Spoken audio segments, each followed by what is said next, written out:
Let's see if everything works today. Hello, everybody. Welcome back to the stream. I hope you guys are doing well. Corepunk today, kinda. We're not going to be playing, but we are going to be looking at a couple of things. And before we start, just to say a big I'm sorry about yesterday during Baldur's Gate, but you know, me and technical issues, we go hand to hand, and the computer yesterday decided to just crash and then crash and then crash again. So spend the entire night and morning trying to fix it. Hopefully we should be fine today. It looks like it was a little bit of a driver's update kind of situation, so hopefully it hasn't crashed since yesterday at all. No problem, so we should be fine today. And what we're going to be doing today we're going to be looking a little bit at Corepunk. There's patch notes. I know, Jason, right? So today we're going to look at Corepunk because it's still a game of interest. We have patch notes of the 25th of January, so like 4 days old. We have questions and answers from the devs, cycle 5, which I hadn't had time to do a video, so we're going to see them today. Cycle 6, we came out a couple of days ago, so we're going to see them as well. So we're going to run through all the 20 questions and see what the community is asking, what the devs are answering, how they are answering. And they do have a new newsletter out explaining a few things coming into the game, if not already coming in this Friday. That's what we're going to do, and hopefully we'll have a little bit of a chat as we go along.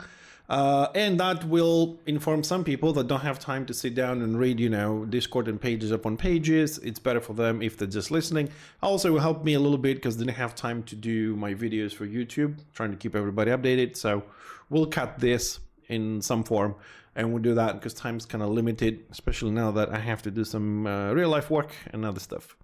So we are going to start with patch notes. So for Corepunk patch notes, we start with the latest ones, which is January 25th, 2025. Let's see what they've done, right? Because as you do know, or if you don't know, the game is still has a lot of issues. So the patch notes from now on is going to be a little bit bigger. So on the 25th, which was last Friday, they did some game adjustments, and we have monsters, increased chance for camp chest spawns, rebalance loot tables for monster camp chest, rebalance loot tables for mini bosses, mobs in all elite wolf and imp camps now have 10% more HP, rebalance loot tables for wolf alpha, imps, fire starters, witch and executioner, lizard draco improved AI, Dendroid guard abilities and visual effects of the mob have been reworked, and Archosaur improved animations. That's for the monsters. So after they brought down the HP on the mobs, now they're increasing them by 10% in some of them. Lizard Draco improved AI. They worked on the AI on the last patch before this one as well, and the visual effects of Dendroid were worked on the last time as well. Improved animations, I think that's new, but they did do some visual effect works on the last patch as well, so they're still trying to improve visuals and AI. On the items, which also is very important, and let me just say another thing here, the whole increase of this camp chest will also bring more materials into the crafting area because they drop a lot of stuff, and if they actually did rebalance it and now it works because the loot tables have been changed and rebalanced, I don't know, 5-6 times so far, maybe even more. So that will be a good thing. On the items that a lot of you are interested in, I know some people stopped playing, including myself, because of item problems. Didn't upgrade right, didn't drop enough, you know, you already have them. Let's see what changed this week. Update items binding types. So epic resources not bound. So now you can trade them freely even after you leave a group. There's no longer the 2-hour limit. Recipes not bound, so anything you can pick up, you can give it to your alts if you need to, you can give it to your friends, no timer. T1 and T2 artifacts and weapons bind on equip, so whether you craft them apparently or you pick them up, you can still give them to someone. T3 artifacts, runes and chips bind on pickup, those ones you can't trade yet. T3 items are crafted with a bind when traded. Type, as long as you're crafting with someone with 100% efficiency in the corresponding profession, except overclocked and upgraded versions. That is good. That is good. You can trade them now. Just to point out again, not overclocked and upgraded versions. All overclocked and upgrade items bind on pickup. The chains and bind type does not apply to items already owned by players. So this is for all the new items after the 25th of January. So if you made anything before that. Also, I have to say, this way, the way they do it, like all the changes apply to new items. It's kind of nice, and not for some people. You know, some people gather a lot of materials, so they craft in advance if they hear something's going to happen. So this kind of like negate the whole craft before to be ready. Rebalance runes for Dark Horse, Antelope, and Cheetah. The movement speed bonus have been reduced from maximum of 15 to 20 down to 10 to 15. The artifact power reduction has been increased to 100%, 85, 70, 55. The chain in artifact power reduction will not apply to runes that have already been slotted. Overclocked bonuses were reduced by half. Dark Horse, Antelope, and Cheetah runes are no longer stackable. Adjusted mana values in artifacts increased from maximum of 120 to 240, from 200 to 400. So here we see that they're trying to balance things by bringing them down again. I mean, some goes up, but most of them go down. The overclock bonus going down to half. I know it sounds bad, but further down the stream, you'll see why this is happening. Also, they seem to be increased the values in artifacts on mana, since they have the scaling that they did with mana and everybody was struggling and complaining. Now, instead of having instead of say 20% scaling drop down to 15, they're amping up the artifact values. I don't think you are wrong. They do have a hard time balancing things, and the thing is, this is only 6 classes. We have another 12 to come into the game, and it's going to have different stats. It's going to be nightmare as we go along. Fixed all recipes for Technomancer's, Tempest, and Arcane Visage artifacts. Improved visual effects on interactable wheat bags. So that's for the items. Some good, some bad, but the balancing is happening. These patch notes are much better than the previous ones. Hero adjustments for our favorite characters so far. Shaman. Shaman totem damage adjusted scaling from spell power was increased from 30%, now is increased up to 40%. Improved visual effects on the projectile from Shaman Totem, and Shaman Lightning Strike damage adjusting scaling from spell power was decreased. It was before maximum 90%, now it's down to 80%. Shaman seems to be getting only nerfs so far. I mean, maybe needs it, I don't know, I don't play one, I'm just saying that a lot of classes seem to be only going down these days. Blast Medic, dual purpose bouncy bomb. The mana cost now dynamically scales based on the target type. So if you heal somebody, it will scale, your mana will scale with heal power. If you're dealing damage to somebody, it will scale with spell power. Before it was scaling with both on the last patch. So they split it to make it more balanced and fair, I suppose. Flashbang Shield Generator, the mana cost now scales based on 10% of bonus, attack power, and heal, ensuring better synergy with hybrid builds. Holo Decoy Projector, mana cost adjustment now scales with 10% spell power and heal power, making it more versatile for different builds. And Omnifaction Drone, the mana cost now adapts based on the target again. If you heal somebody with it, it scales with your healing power, and if it's damaged, then it scales with your spell power. Overall, I think the changes on the Blast Medic, they're okay. They probably require more balancing further down the line, especially with the massive changes that are happening. We'll see some of them. The massive changes that are happening into the artifacts. Okay, we'll touch on that a little bit later. Infiltrator, Toxic Blades, Talon description fixed, and Talon description fixed, new virtual effect added. Kind of funny, the Infiltrator, he hasn't gotten a lot of stuff. I don't know if that class actually happened to be balanced. Now, we do go into crafting here, and I know crafting is a major part of the game, especially, I would say, not especially, but I would say for most people, despite the fact that I know that a lot of people also say, oh, only play for the PvE, only play for the PvP, but crafting is essential in a lot of things, especially in Corepunk. So we have major changes happening with the crafting and synthesis machine. We're going to start here, and that's going to carry on afterwards into the newsletter, okay? Because they have new stuff there as well. So the dismantling tool is now a synthesis consumable. Before, for those who don't know, was a little item. You can click it, drag it on an item, it would break it down to basic materials. And if you're lucky, if you do it on T3, you could get a rare material, an epic material from that. Now it becomes a consumable into the synthesis machine. So anything you want to do with it, you no longer have to drag it on the item. You place it into the synthesis machine along with the item you want to dismantle, and then you use the fuel, and then it works. So now it's not free. We have the cost of the fuel. You have to find it or you have to buy it. So now you can dismantle multiple items at once. Now, I don't know if you're dismantling multiple items at once, you need a consumable for each item dismantled this way. So instead of dragging to each item, you put 4 dismantlers and 4 items, 1 fuel, and you get 4 items being dismantled. Convenient. Right click, just everything goes in, very quick and nice. Now you can add an item, its recipe, and a dismantling tool into the synthesis machine to retrieve all the materials used to craft that item. This works with both upgraded and overclocked items. Now, this is a massive change for crafting. Also, it is a wonderful money sink for the game, because let's say you do an overclocked or you do an upgraded. Let's start with that. Let's say you do an upgraded one because you have the mats, and then you're like, oh, okay, now I have the rest of the stuff that I needed plus what I used for the upgraded. I need to do an overclocked. Okay, then you put the recipe in there, and then you put the upgraded item, and then you put the dismantling tool. You break it down, you get 100% back, and then you put the rest of the materials you need to do an overclock. So you can go up and down in crafting now what you want. They don't get wasted. Like when I was doing my T3s, I was like, I don't want a T3, I want a T3 overclocked, right?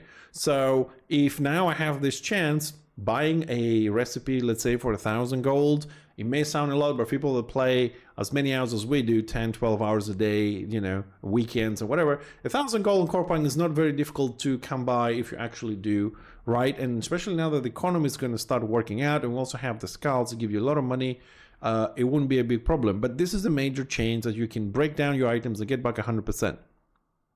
Now, they've added a new mechanic. Now you can add the recipe of the item you are producing in synthesis to gain additional stars to its attributes for each recipe added. So more money sink, more money, better stars on the primary. This, if I'm not mistaken, this only affects the primary stats, which means basically you can spend money for better stars on the primaries. Therefore, you don't have to spend so many reroll items and fuel. Keep doing it, up, down, up, down. You can now make it, let's say, straight to 4 stars, or maybe sometimes 5. From what I've read on Discord since Friday, this wasn't working very well. They've been doing some adjustments and restarts to fix this. Maybe now or by Friday will work a little bit better, but people are still testing things. Now, additionally, we've introduced synthesis recipes for tier 2 and tier 3 artifacts, mirroring regular recipes, specifically designed for this mechanic. In the future, similar recipes will be added for all items. Known issue. A visual bug may cause the number of stars to display incorrectly after upgrading. This issue does not affect attribute values. Stats of items crafted in synthesis machine are now enhanced by the quality of the materials used, specifically the number of stars in the main stats of the used item. Each star starting from the third adds 5% to the roll crafted items, and for the 5th star, an additional 5% is added, totaling 20. Okay, so quality item. So you have to put in a 3-star purple, a 3-star, a 5-star purple to get that extra 5 and total 20% for better stats. Okay, some people will, some people might find it to be hard. However, the mechanics and the possibilities for crafting excellent items on the first roll without doing stuff is there. Now, this patch on the 25th, last Friday, also had some bug fixes, where, let me just put this a little bit higher so you guys can see this. Fix the bag with the skull drops from scrags in the swamps. They're not meant to drop any skulls in the swamps, as far as I remember, so maybe that's what they fixed. Fixed an issue where the chance to proc additional effects was not displayed in weapons with quality higher than common. Address cases of empty camps with unlootable chests. Oh god, thank god, that was a big problem before. Fixed an issue where players remained in the game for an extended time after internet disconnection, preventing re-entry. corrected chest system rules to function intended with PvE and PvP zones, and fixed an issue with tier 3 iron nodes not providing the correct amount of resources. And they carried on a little bit. I don't know why they did it in 3 posts. Maybe there's a word limit, I suppose. General improvements, game client performance optimizations, and an extra bug here, fixed an issue where weapons are synthesized without additional attributes. These are the patch notes from the 25th of January, last week. So the balancing on the classes and the mana is ongoing. They're doing changes here. They're also touching a little bit on the mobs. But it looks like the main aspect right now, the weight has shifted a little bit towards crafting. And I think the reason for that, personal opinion, is because we don't have any other content, right?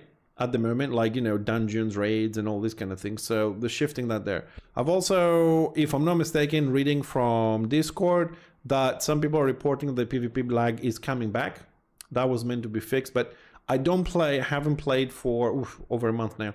I haven't touched the game because of these changes constantly. I just can't be asked to do my gear, undo it, redo it, and farm all day long just to test shit. I did that on Alpha 4. I was expecting more of a linear progression system and things working on early access myself.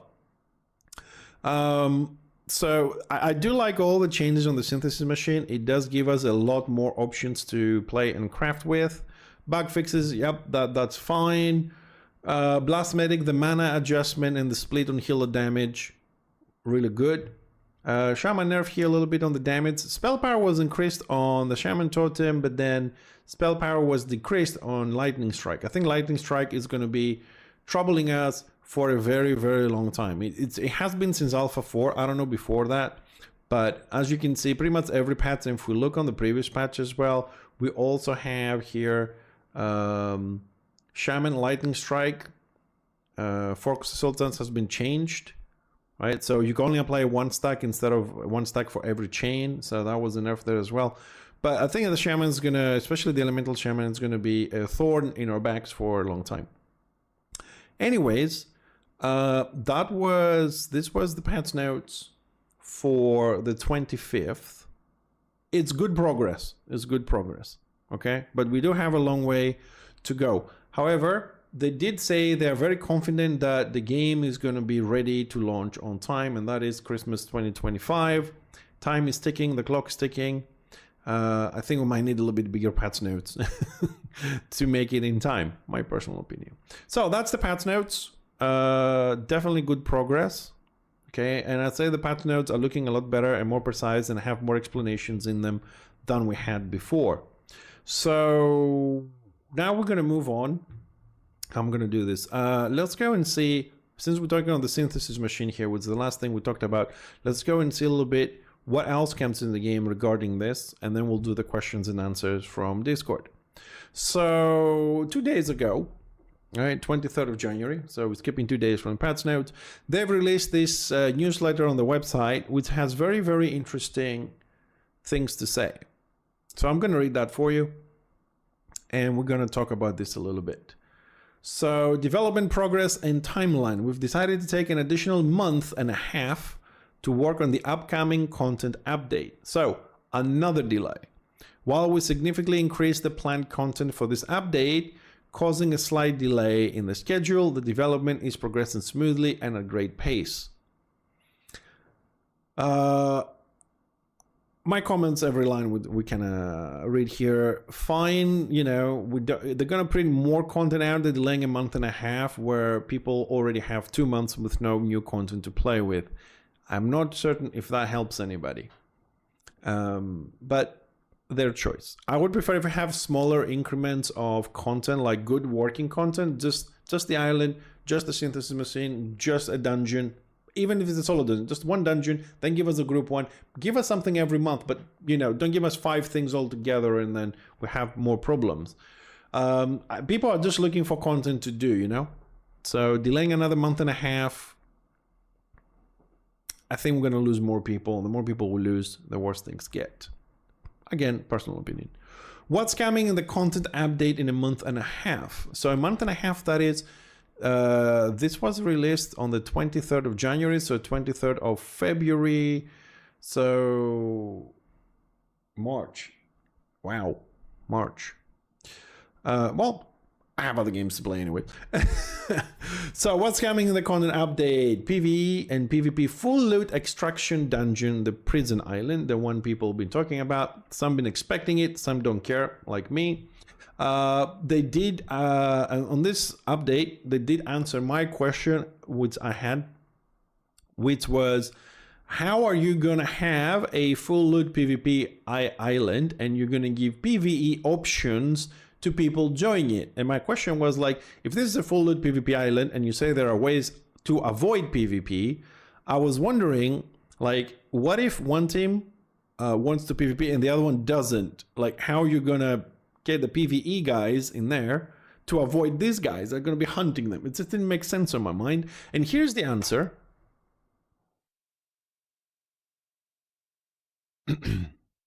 What's your question? Sorry, that's ever since we switched to this open beta testing games, more and more games are failing because people, yes, of course, people want constant updates and content and things to do. Testing is not fun.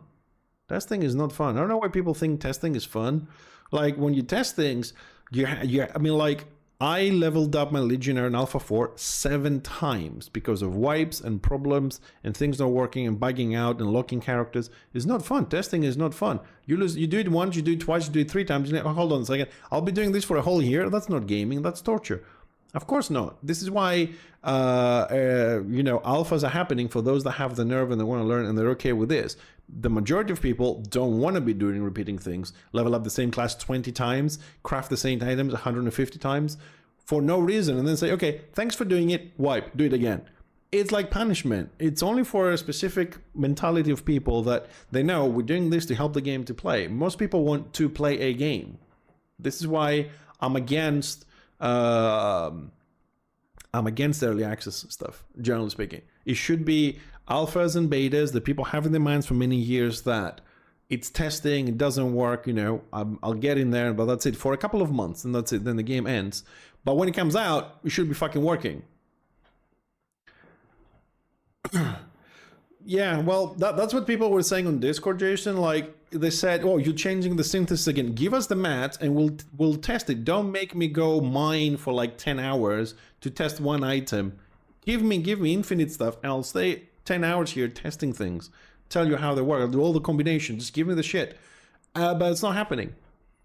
Some people were, it wasn't specifically requested, but it was part of conversations that happened on Discord. And the reason why I know this is because I'm really blessed to have 4 screens. So one of them is permanently on game discussion on on Corepunk, and I have it always there while I do my coding or watch a movie. It's always there. Somebody types, I see it. I'm really interested in the game. So New World was good with that. This is why you need to have like the game running in a PTR. That's what you need to do. Right now, we kind of like in a PTR. This is not really, I wouldn't consider this early access because like if you see Enshrouded early access and Corepunk early access, it's a working game with flaws. It's a test server. These are like humongous differences there. And that's the problem. No, because it's a testing thing. There is a wipe coming, Dutch. That is like a certainty. So farm all you want, you're going to lose it in 10 months. That's the thing. That's the thing with this. Because I said it makes gaming sense and commercial sense that before launch we will wipe.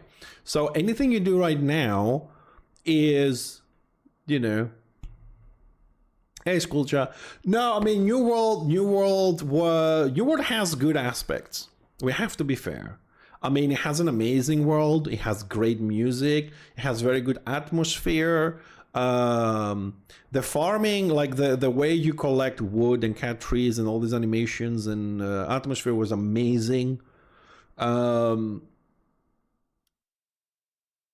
dungeons were good. I really enjoyed doing dungeons.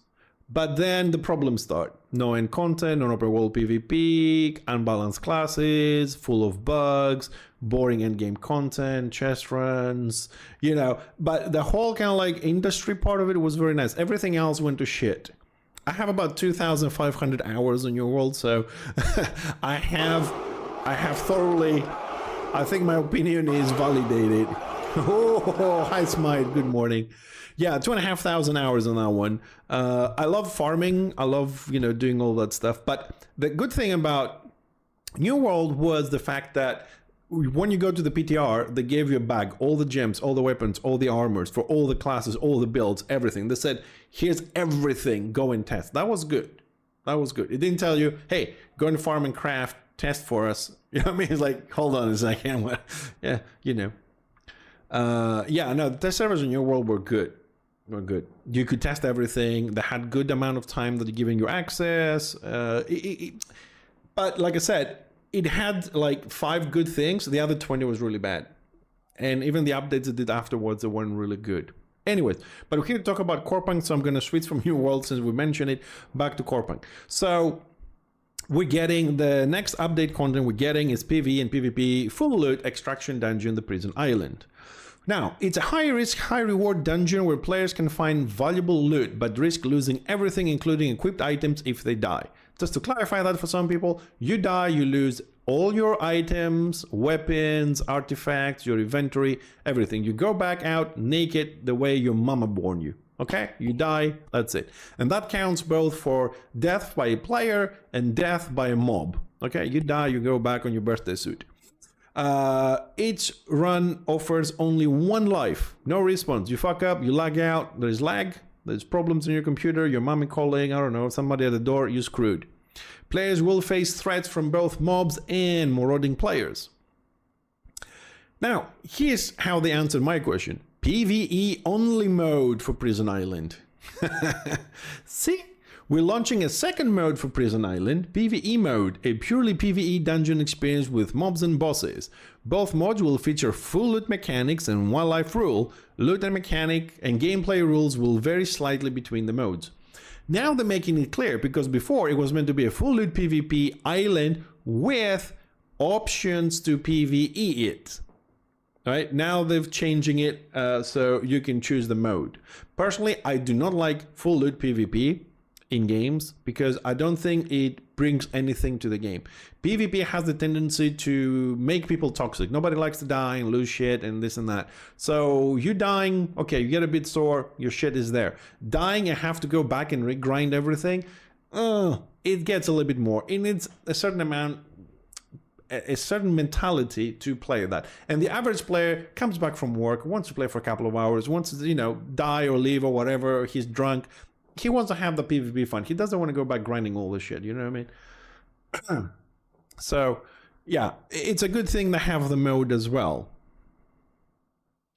Maybe that's, yes, maybe, but we'll see, because we have a lot of questions and answers to do after this as well. Now, new hero class coming out as a defender. We knew about this. This is the champion tank, which is going to be more of a shielding, absorbing tank. And I say that this way because the legionary is more of a aggressive bruiser kind of tank. I think the defender is more of a tank. It absorbs damage from people around him. It has shields and stuff like that. So we'll see it in detail on March, because they said 1.5 months delay. Next iteration of gameplay and progression systems. Core and development focus, let's see where they're focusing at. Since the start of early access, we've received many questions from the community about Corepunk's gameplay loop, its endgame, and our vision for the game future. With the content update, we aim to provide more clarity and showcase what Corepunk is all about. Now, let me just say this, and I know I sound toxic, but I'm not. I know I sound upset, I'm not. I know I sound... I don't know, I just don't sound very happy. But I don't really care. But I do have to say things the way I see them, good and bad, okay? I've heard this. We're going to show you what the endgame loop is at least 10 times so far. We still haven't really seen it in its full iteration and how that's going to work. We've heard this a lot of times about showcase and clarity, and they keep adding small little bits, little crumbs, and I still haven't seen how. I have an idea from experience, but the game loop exactly on this game, it hasn't been, we don't have it. it has been explained, but we haven't experienced it. I think that's the best way to do it. So in the upcoming update in a month and a half, the update will also include the next stage of progression system improvements. I don't know what that means. Mechanics originally planned for early access that were yet to be implemented. That is part of the other delay, because we meant to have a lot more on the 26th of November when the early access started, but they all got delayed and now they're getting delayed again. A deeper focus on unique builds, allowing players to create truly original characters through the sophisticated crafting system that synergizes with the other progression systems.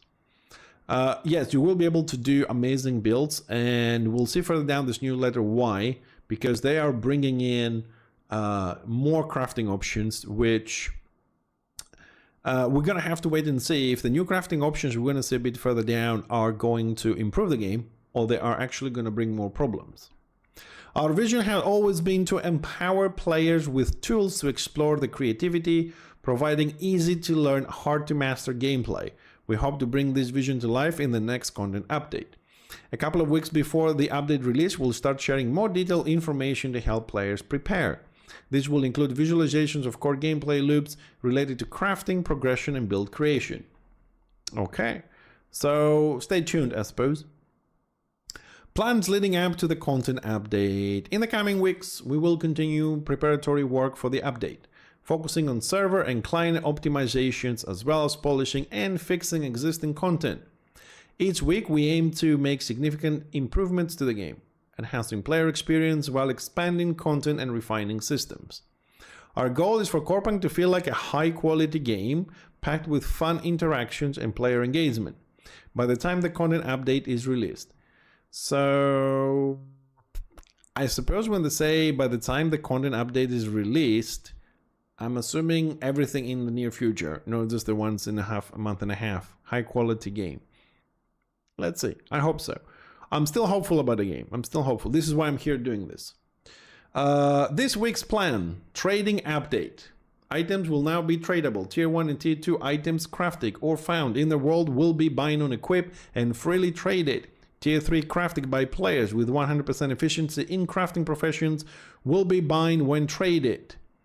Items already owned by players who retain their current status. These changes will only apply to found or crafting items after the patch. Treasure chest spawn changes. Treasure chests will now spawn in every camp, not just some random ones, every camp, providing a significant influx of loot and resources. This change aims to boost loot availability during farming, increase the flow of resources for crafting, and enable players to experiment with the test different build setups. Great news, don't take me wrong, but this is the problem with every update, and I'm sorry to be the one to say this, there's always a freaking but. Boost loot availability? Great, who doesn't want more mats to craft easier, farm less? Great, I'm with you. Increase the flow of resources for crafting. Thank you. I'm not being ironic. I really mean it. Thank you. And then we go and take those two and visualize our banks and think, hold on a second, I have 8 tabs and I don't have enough space because I need, right, mining, cutting wood, herbalism, skinning. So I need 4 tabs to put raw materials as a backup, my stock. Then I need 4 tabs to have the processed materials. That is 4, that's 8. Then I need 1 tab to have the gear for every character, and we have 6, so that's 8 and 6. We're looking at 14 tabs, and then we need 1 for food, 1 for consumables, 1 for crafting. We're down to 14, 15 tabs, and then we need something to junk all the shit in there, like a bin. Just, you know, you come from looting, you dump everything there, and then you go out with your friends, you don't waste time, you fix that later. So we're looking at like 17, 18 different tabs, and it starts at 50, 100, 200, 400, 800. Like the next tab is like 3K, and then it goes 5, and it goes 6, 12, 24. It's like progressively really far. We're gonna need more space or bigger stacks of things. This influx is great, but we're gonna need more more space. That is coming back to New World, because you guys mentioned it, that is one thing New World did also good, that you could have gray, green, blue, and purple stuff, and then you would only needed the purple, for example, to craft. So you were converting those, and you needed less storage, because you just, 3 make 1, 3 make 1, and just goes down. So Corepunk is going to have to do something about space. Originally, we didn't have enough in Alpha 4, then they brought the extra tabs, like, yay, but now the boosting the look availability and the flow of it, of resources, so we need more space. If you've seen some streams, you see how people are hoarders and they have tabs full of everything. Like, these people have 2 tabs full of catalysts just sitting there waiting for the defenders so they can chuck all of them at them. Although, I think that's going to go away. You won't be able to give them to your other characters soon, but until that happens. Right, so receive improvements and loot enhancements. New and updated recipes will be introduced. Improvements to loot tables will have a significant impact on gameplay and further prepare the game for the upcoming content update. Adventurers, we are preparing exciting updates and fantastic gameplay experience for you. We can't wait to share everything we've been working on. Thank you for being with us, and we'll see you in the game. Okay, I really doubt that. I have established from all my gaming experience that developers don't play their games. I don't care what you guys think, but honestly, my conclusion after, 20 years of playing games, developers do not play their games. They code them, they bug test them, they jump into the environment, but they don't play them. Like, there's no way there's a developer out there that has a family and works 8 hours coding and then plays another 10, going to 18, 2 hours to like sleep and eat and stuff, to eat, shower, 20, and then has 4 hours to sleep and spend with his family. There's no way. They are, dipping into the environment, but they're not actually playing the game. I can't do the math for that. So we have to keep from this that they are focusing a lot into the crafting system right now. We're getting delays on the PvP island, and I think the delay, is because they're adding the PvE mode, like a pure PvE mode. I'm sure there's some other reasons as well, but that, if we read the release notes or newsletters before, it was the PvP PvE island. When you say PvP PvE island, is one thing together, right? And they said PvE options. They never said we're bringing this full loot PvP PvE island and a mode for PvE. I think that is something they kind of decided to do now. Maybe because they couldn't work out how to make a PvP island be played 100% PvE for those that want it, so they split it. I don't know. I mean, we can only speculate. Nevertheless, the patch notes we read a bit earlier are good. They're bigger and more concise, and they're making changes and stuff. And this newsletter, although a bit disappointing in the fact that we get a 1.5 month delay, at least we know we're going to get the island in 2 versions for those that want to do full loot PvP and those that want to do full loot PvE. The full loot PvE, it's going to be interesting.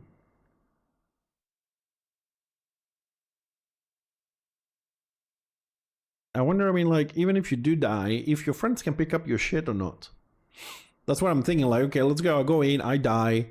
Can my friend pick up my stuff and then carry on, kill more things, loot more, and come out and give them to me? Because if that's the case, well, not so much of a high risk, is it? Like, okay, one of us dies, pick up his stuff, teleport out, we'll do a new instance. Anyways, we'll see how that's going to work out.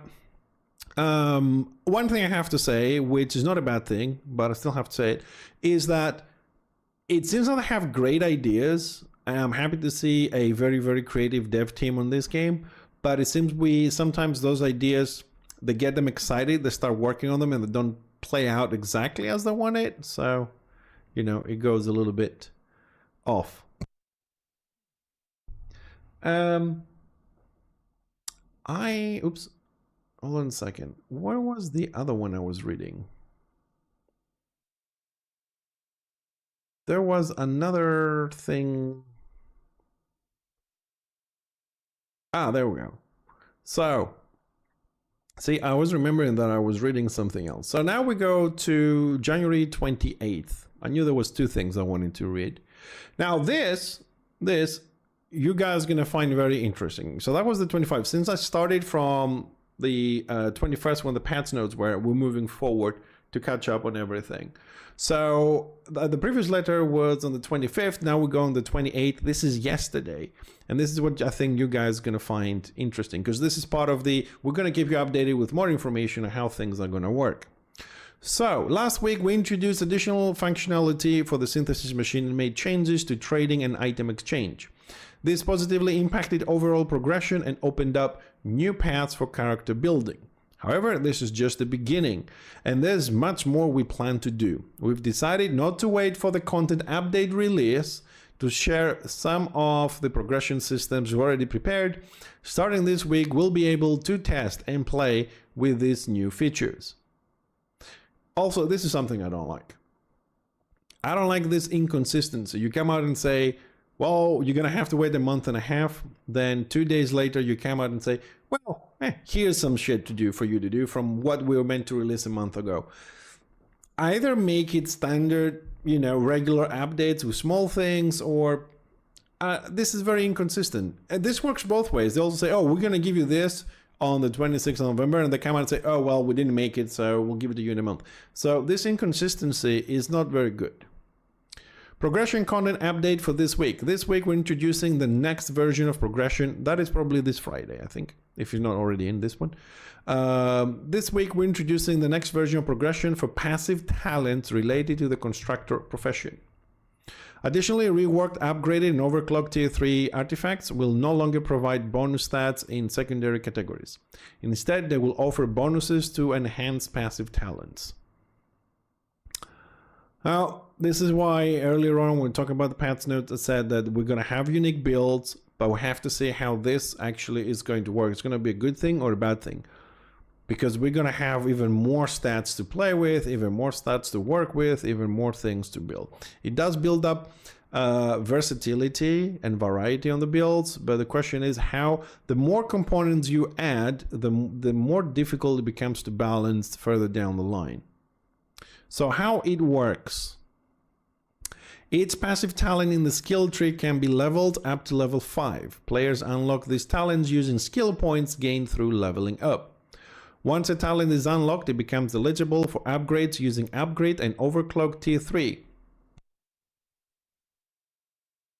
up to level 5. However, if a talent is not initially unlocked with a skill point, it cannot be upgraded, and the +1 upgrades from tier 3 artifacts will not apply. When crafting upgraded tier 3 artifacts, the item provides +1 bonus to a random passive talent. Overclocked tier 3 artifacts grant 2 +1 bonuses to 2 random passive talents. In total, equipping 6 overclocked tier 3 artifacts can enhance up to 3 talents to level 5. So you can only have 3 talents, basically 1 for every path you choose. And as the photo shows here, warrior, tank, assassin, 1 here, 2, 3. So on your 6, you can only have 3. Pretty much the same way when it comes to runes, that you can only have 2 attachments on the 6. Now you can have this. So this is probably going to be any type of combination, like you have 1 in 1 artifact on each, so 3 artifacts from 1, or 1 artifact with 2 and 1, that kind of combinations there. Players can focus on maxing out 3 talents to level 5, so 5, 5, 5, or create other combinations like 5, 3, 3, 2, 2, or similar. So 1, 2, 3, 4, 5. Now, I don't know. I mean, they did say you can have 3 talents. Oh, it's 3 talents to 5. So I suppose you could have 6 different. Can you have 6 different talents? How the hell does that work? If you only have 3 talents to 5. I mean, it's like 3, 2, and 3, 2. So that's like 1 talent to 5 and 1 talent. That's 2 talents to 5, plus the one that's already 5. But are they stackable? Do they come out the same? So if you can make a level 5 in 1 artifact, you can get a 3 and a 2 because they're random? And they come out to the same number? Well, we're gonna have to see on that a little bit, but it gets weird. But this is how the artifacts, the overclock tier 3 artifacts are gonna look like. So we're still gonna have the primary stats. Yeah, we're still gonna have the secondary stats with the stars and everything. And as we've seen on the previous newsletter, you can add recipes to improve your chances for the primary only to be higher directly. Okay, and then you're gonna have those new ones down here. Now, I don't know, can you reroll this? Will this change if you change your build? Like if you change your build, because I do that, like I go tank, healer, mage, and I can go like tank, warrior, mage. Will I have to re-level? Are they saved? Which means that if you have something with multiple builds, let's say a blast medic, so you go DPS and you go full heal or full DPS, you're most likely gonna have like 2 sets with a lot of different things there. So why is this mechanic important? The progression system in Corepunk aligns with the ARPG genre standard focused on min-maxing character stats and experimenting with unique builds. However, the key difference in Corepunk lies in the fundamental mechanics. Rather than focusing solely on a set of basic stats around several key mechanics, Corepunk offers 120 unique passive talent mechanics and more to come, which players can mix and match to create highly unique builds. This system allows for unexpected results, with the direction of character development being unpredictable. With this progression iteration, players can now use artifacts to selectively enhance talents, amplify specific mechanic around which they want to build their character. While maxing out 3 talents, 555, provides a solid foundation. Combining 3 mechanics can lead to truly unique gameplay experiences. Even players with similar upgraded talents may end up with conceptually different characters due to the other gameplay system influencing their builds. Furthermore, as you already know, in Corepunk, stat distribution across system adds another layer of depth. Each game system is tied to its unique set of characteristics, giving weight and uniqueness to each build component. This structure encourages creativity and experimentation, offering massive potential for varied gameplay styles. 120 unique passive talent mechanics. I mean, just the sheer amount, and more to come, 120 unique passive talent mechanics. I mean, mini-maxing with 300 different things. Like, I mean, in other games you have a lot less and you still have problem dealing with most of the classes. For example, like a tank will be able to take on a melee guy and probably don't die. But then a spellcaster comes in, annihilates the tank because it's, you know, it's more of a melee thing. Then, you know, a melee, if it catches a ranged, or a spellcaster will destroy it. If the caster plays well and can kite, it will kill the melee. There's, you know, those kind of like typical mechanics there. With 120 unique passive talent mechanics and unpredictability at this level, and it's going to get even wider, either things are going to be very, very random. You go out there and you don't know what you're going to find. So like every day you log in, you roll a dice. Can I kill this guy? Oh shit, he has that one, or in that one, in this one. Okay. Can I kill that guy? Oh no, he has the other combo, I can't kill it. So you're going to have like a lot more combos you can kill or be killed by or whatever. So I don't know how that's actually... This might actually backfire. I don't know. Also, it will take a massive amount of time for people to minimax anything this way. Because if you're like me, I want to try every combination. So this will take me ages. God knows how much farming we need. It's not a bad idea. I'm just don't want to see like this. Because this is the beginning. And this is another concern of mine. Like, we have the primary stats, we have the secondary stats, and now we have, let's say, the third level of stats here. And this is early access. So as the game progresses and they're going to add more, are we going to see items like a 4th line here and a 5th line and a 7th line as the game progresses? Like, how far is this going to go? Because this is just keeps going. We're still adding stats and stats and stats, and we don't even have the classes in. Anyways, we'll see. Other builds possibilities. While focusing on a 5-5-5 build is an obvious choice, players can experiment with various combinations such as 5-3-3-5. What? 5-2-2-3-5? 3-3-2-3-2-5, among others. Many talents become impactful at level 2 or 3, which further increases the range of viable builds. But how the fuck does that work? I'm sorry, this is the first time I'm seeing this. I'm trying to get my head around, because you can have 3 talents to level 5. Okay, so the splitting the talents like 3-2, 3-2, and 3 makes them 6. Makes them 6, but didn't we read somewhere you can only have 3 talents in 6 artifacts?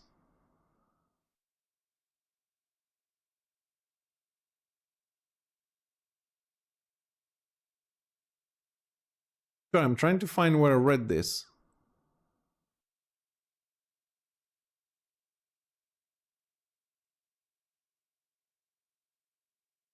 Then crafting tier 3, bonus 1, bonus 2.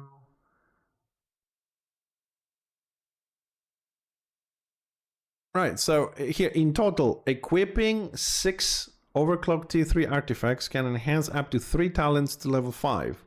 3 talents to level 5. Let's just do my math. 1.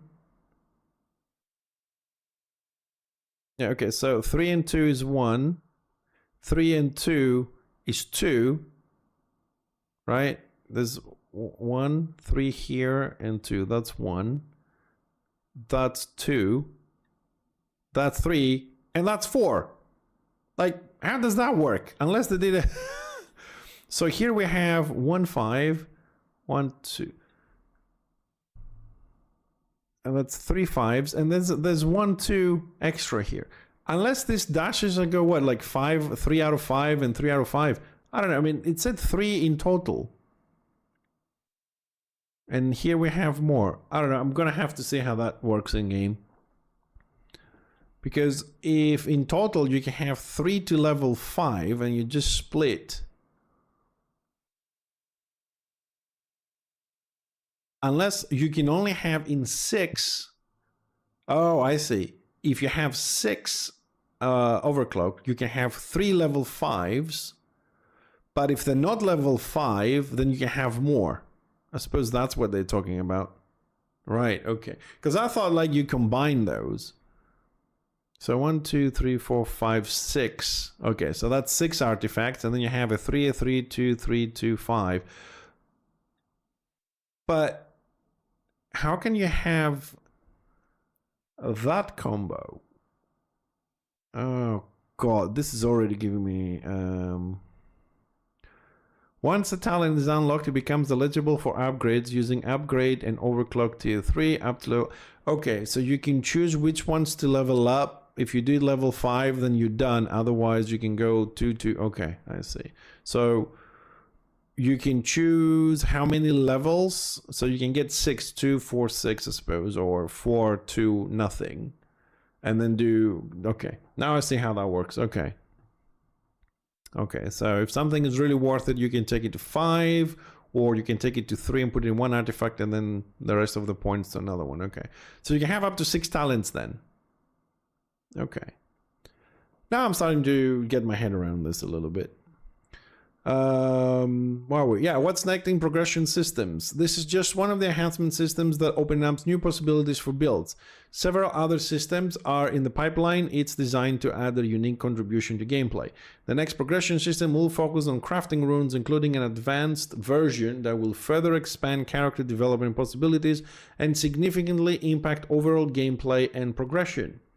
To support crafting and experimentation with upgraded and overclocked tier 3 artifacts, we are introducing new consumables. More stuff. We have nice little photos for those, I suppose. A reroll item. Now it's going to be called Reforged Recalibrator. New icon. Extraction item, Talent Fragmenter. The Talent Fragmenter allows players to extract specific talent upgrades from a tier 3 artifact. So we can pull things out of there. Okay. Injection item talent merger. The consumable is designed to insert desired bonus upgrades into upgraded or overclocked artifacts during crafting. So you'll be able to choose which ones you want. So like you get a drop, you pull it out with the fragmenter, and then you get the talent merger and you put it on your own artifact when you craft it. Only when you craft it. Okay. Important aspects. Obtaining talent merger. Players can acquire talent mergers only by dismantling upgraded or overclocked tier 3 artifacts using a dismantle tool and a talent fragmenter. So we have to craft, get random shit, and then dismantle them to build our stockpile of the ones we want through randomness. Okay. Because I don't know if they can, if we can actually get upgraded and overclocked from drops. As far as I know, so far that wasn't possible. Forged artifacts. Tier 3 artifacts crafted using a talent merger will be marked Forge. These artifacts will feature upgrades for the required talent, but will come with a certain restriction and downsides. Non-dismantleable. Forged artifacts cannot be dismantled or used to extract their talent upgrade. So what I said up here about crafting our own and dismantling was wrong. Durability. These artifacts will have a limited usage resource. Over time, they will degrade during combat and upon the player's death. Maintenance. Once the resource is depleted, the artifact will need to be repaired and recharged to remain functional. Will durability affect its effectiveness? Like at 10 out of 10 HP, it does 100% damage. Will at 5 out of 10, 50% damage will do 50% damage or output? Standard tier 3 artifacts, upgraded and overclocked tier 3 artifacts without the forge marker will remain unrestricted for all types of synthesis operations. They will hold a higher status in the economy due to their versatility despite serving the same functional role. Additionally, item upgrade kits are making a comeback along with their new companions. So they're back. We can upgrade our stuff. But now they come into 3 different forms. We have a tier 1 version, tier 2 and tier 3. A normal, a rare and an epic for tier 1, and then the same a rare and epic and whatever that is, I don't remember right now. So we need more space to have those. More space in the bank. The same thing comes with recipes. This week update will also introduce tier 1 and tier 2 versions of mentioned consumables. Tier 3 variations of those consumables will be added later. And different grade recipes. Because don't forget, now you can add the recipe to get better stars. So I suppose getting the right recipe will give you better chances for your stars when you're crafting things. This week's update will only introduce tier 1 and tier 2. Again, the same bind when traded consumables. Jesus Christ, so many items, man. Whew. This is like, ugh. I need like more bank space, like seriously. This week updates will introduce tier 1 and tier 2 version of the mentioned consumables. These powerful consumables can drastically influence the game, both positively and negatively. While the primary source for these items will be the upcoming dungeon, we're introducing a small amount now to test how these mechanics work in the current environment. Note, all existing upgrade and overclock tier 3 artifacts will remain with their owners in their current form unchanged. This is to avoid breaking the already existing stats. Additionally, core and tier 3 artifacts can still be dismantled into parts without any issues. All newly crafted, upgraded, and overclocked tier 3 artifacts will come with the updated bonuses. Why release this now? Big question there. This content was originally planned to release at the end of February, but we decided it would be better to let players test and experiment with these mechanics now.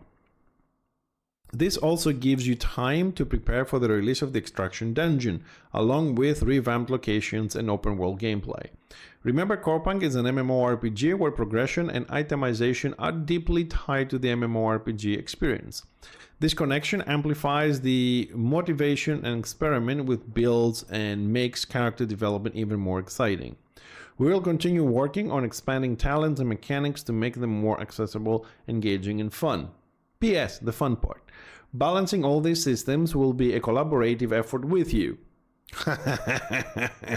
We don't know yet what kinds of builds player will create. No one does. Thank you for being with us. Seeing you in the game. No, that was the fun part. In collaboration with us, basically, we'll throw all this at you and you can test it for us. Yeah, that's fun. But I suppose that's what early access is all about. Well, I don't know about you, but it's starting to get a little bit more complicated. I don't know if we need all this complexity and itemization so much. I'm trying to think, like, for someone, because we have to make this categorization, if you may. Like, we have the casual players, we have the hardcore players, we have the PvE guys, then we have the PvP guys, and then we have the hardcore PvP guys. We have the solo players, and we have the group players, and then we have the guild players. We have all these different categories of players. So all this versatility, all these items, all these different things, and, you know, lock professions and trading and this and that. The solo player, the casual player that plays a couple of hours will have issues. The group players, what I mean by group players, I mean the guys that, you know, play alone and then they look for a group that join some random people and do stuff. Well, guild people, you know, they play with the same people every day. The guild people won't have any issues. Then the solo or PvP guys, I don't know how they're going to, how's that's gonna work for them.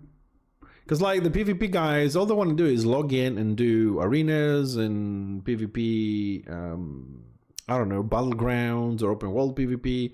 All this farming and getting the game in. They don't mind killing to get the gear, but this whole crafting thing, although they did say there will be a way to acquire all this through killing, I haven't seen it yet. Like, can I go and kill a mini boss and get a tier 3 upgraded item with stuff which might be relevant to me, or at least have the ability to reroll them?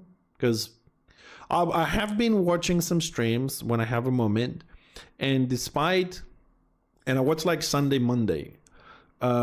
Despite the whole we fixed the loot table and we adjusted it and all this kind of stuff, I still see people killing envies and killing yagas and all these mini bosses on the swamp. And when the loot drops, it's a couple of green stuff. There's no purple, there's no, you know, I haven't seen that nice big loot for doing all that effort.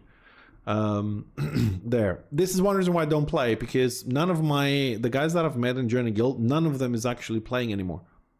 Those guys have like full tier 3 upgrades and they're like, we have it, there's nothing to do. Go and kill Yagas again, and we've done this for, like, you know. So they will definitely come in when the island comes out, but the 1.5 month delay, will they have the mood, the appetite to come back into this? Yeah, I think this game and others are trying to please too many people in a game with not enough content to do so. Like, you get a little bit, you can get it with this updates, you get a little bit in a contradiction. Like they said, we're focusing, let's say now they're focusing on crafting, fair enough, they can't do everything at once, right? But when they were asked in the past, do we have to craft things or we can just kill stuff? And they said there will be a way for you to acquire your gear by killing mobs. So I'm assuming that probably is going to be like in the island, is going to be in the dungeons. But we have to see, like, will a drop, and this has always been a problem in many MMORPGs, will a drop from a boss in a dungeon, right, be the same, better, or worse from a crafted item? That has always been a huge problem in MMORPGs, because if the boss drop is the same as crafting, then why the fuck would I craft when killing the boss is more fun? No resources, no this, no expenses, whatever. I have fun killing things, get it. So people, like designers, don't want to do that because then people don't craft. Most people will go for the killing. If the boss loot is worse than the crafted, then why the hell am I going to go and kill the boss when I need the best gear? I have to go craft, and then no one is doing dungeons, no one is doing this. Then if you get the same level of gear or different in PvP, then why do PvP when I can craft it? Or I do PvP, I will never craft. And then the economy gets all fucked up. It's a vicious cycle if you think about it. There have to be exactly equal, like crafted, drop, whether it's PvP or PvE drop, it has to be exactly the same as the crafted. So you sit there and say, okay, I'm a PvPer, I'm going to PvP and get the same gear the PvE guy is going to get from the dungeon, and the same the industrialist is going to get by crafting. So they can do the farming and craft and put it on the market. I'll do my killing and get my money, and if I can't get it, I'll buy it off them. You know what I mean? It has to be equal. I haven't seen that 100% being possible in games. You know, I mean, they're similar, but you know, especially when you're looking for base items, and a crafter can say, okay, I'm gonna put this item and I'm gonna have that stat guaranteed and that stuff guaranteed and that guaranteed, while the killing guy is like more random, killing the boss to get the right things. You still go towards the crafting. So it's always been a bit of a problem.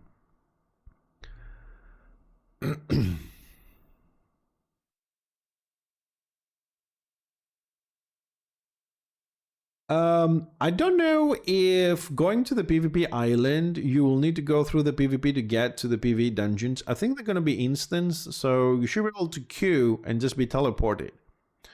There will be a lot of ganking if they are in a PvP area.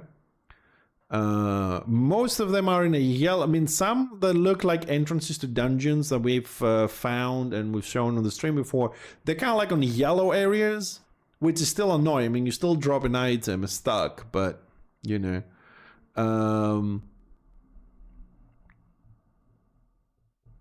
Only way to fix this, I think, is by adding PvE server and PvP server. You can have the instances.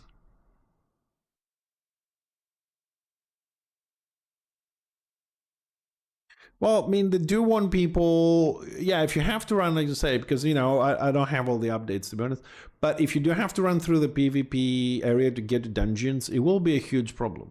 I mean, now we don't have that, and we still have problems.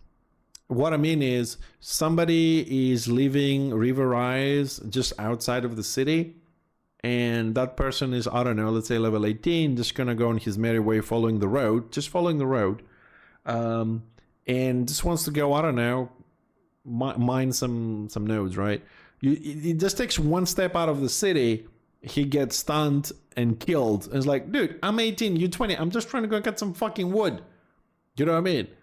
And it's a yellow thing, and people say, yeah, well, I can kill you, I don't give a shit, because, hey, I can get my karma down or whatever, I'm bored. People are gonna have... you know, the areas need, for me, there have to be very distinct areas.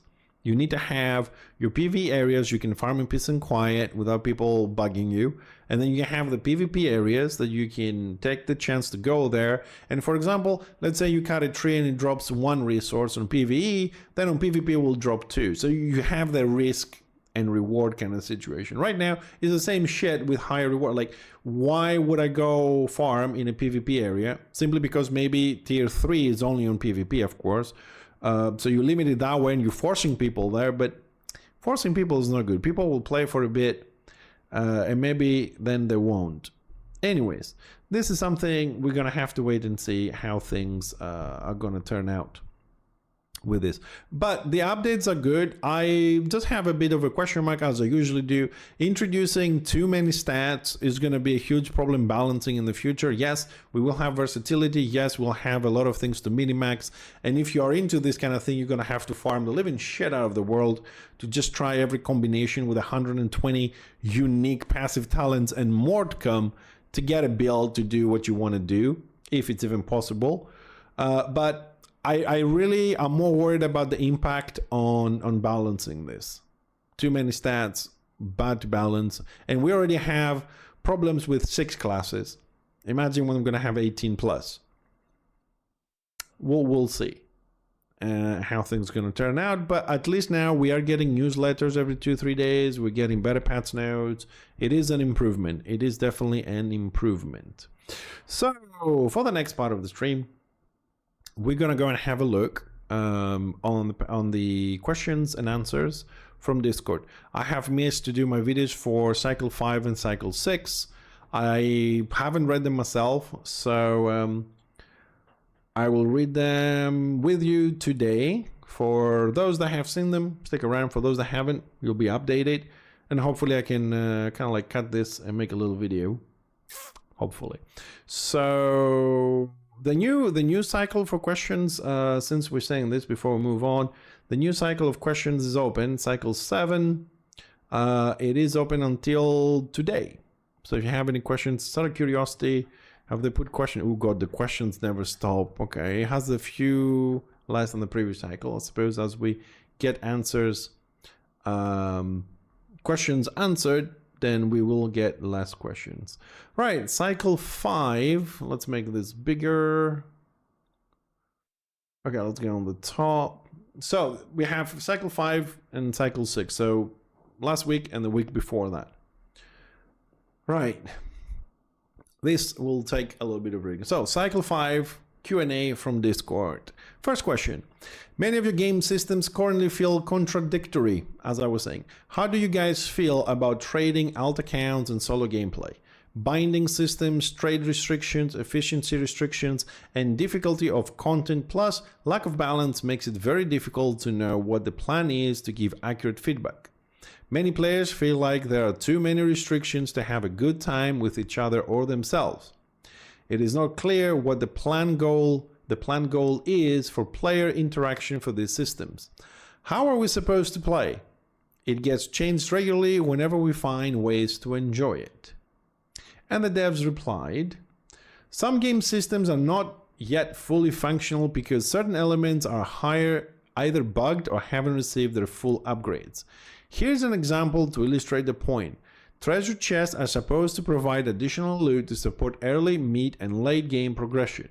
This would naturally encourage more crafting and consequently faster character progression. However, due to an ongoing bug that has taken longer to resolve than expected, players have missed out on a significant influx of items without a consistent flow of resources. Players' ability to engage in crafting has been severely limited. This also reduces the value of epic resources from bosses as prepared for T3 crafting now requires an excessive amount of time and resources.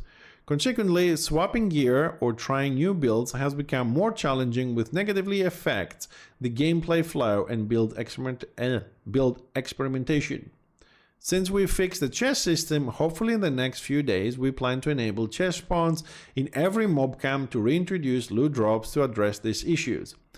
Small note here, I hope the chat's actually gonna drop shit, because before it was pretty much cheese and candles and seeds and stuff like that. I'm really hoping for something better. This is just one example of the kinds of fixes we are working on to address gaps in the gameplay loop. Several key and critical tasks remain, and we are focused on resolving them to enhance the player experience and showcase the full potential of Corepunk's gameplay loop. The topics of trading, item binding, and solo play fall into the same category of complex tasks. They are not as simple as flipping a switch. For example, for trading to work correctly, the game systems needs to be fully integrated and interact seamlessly. Corepunk is designed as a game where trading and economy play a key role, which is evident in the way itemization is structured. Almost all resources in the game are intended to be freely traded. However, enabling item trading right now would create new problems. That's why we're focused on fixing critical issues first and polishing the existing gameplay. Once the core systems, including bosses, are functioning as intended, the game flow will become smooth and consistent. Only then can we release the next iteration of gameplay, which will significantly expand and deepen the game's functionality. What the fuck? Well, I understand the question from our friend there. Necromancer healer. Good luck with that. It is a good question, but here's my question.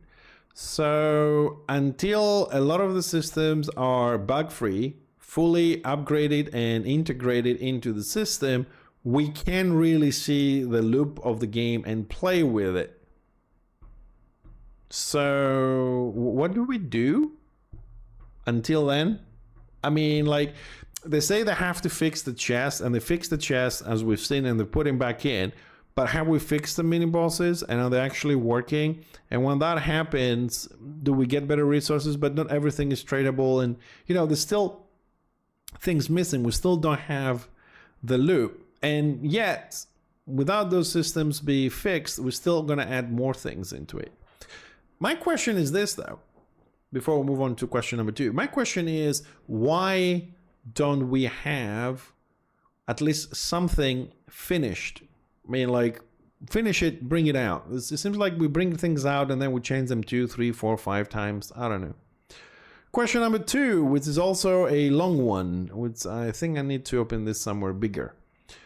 What resulted in a sudden deterioration of communication with the player base from Corepunk official on Discord, and will there be an improvement about this matter in the future? We had constant, almost daily updates on the game, and despite all the bugs, players at least felt some engagement and feedback from the core team. At the moment, patch notes are incomplete. There is zero communication from the core team since New Year's. There is zero explanation for the reasoning behind patch note updates. Game update seems to be very out of content with the current state of the game and target very low priority features. There is no way to know beforehand about upcoming patch notes. After today's patch, players base will have zero assurance of what can be expected in the upcoming patches. Most of the problems could be solved with a basic increase of engagement with the community, not through mods. And there is a list of people not very happy on Discord on that matter. Let's see what the devs said. We have not changed our approach to community interaction. We're sorry if it feels that way.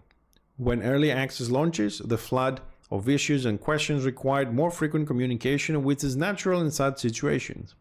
As the critical problems were resolved and recurring issues became well known or addressed, the frequency of communication naturally decreased.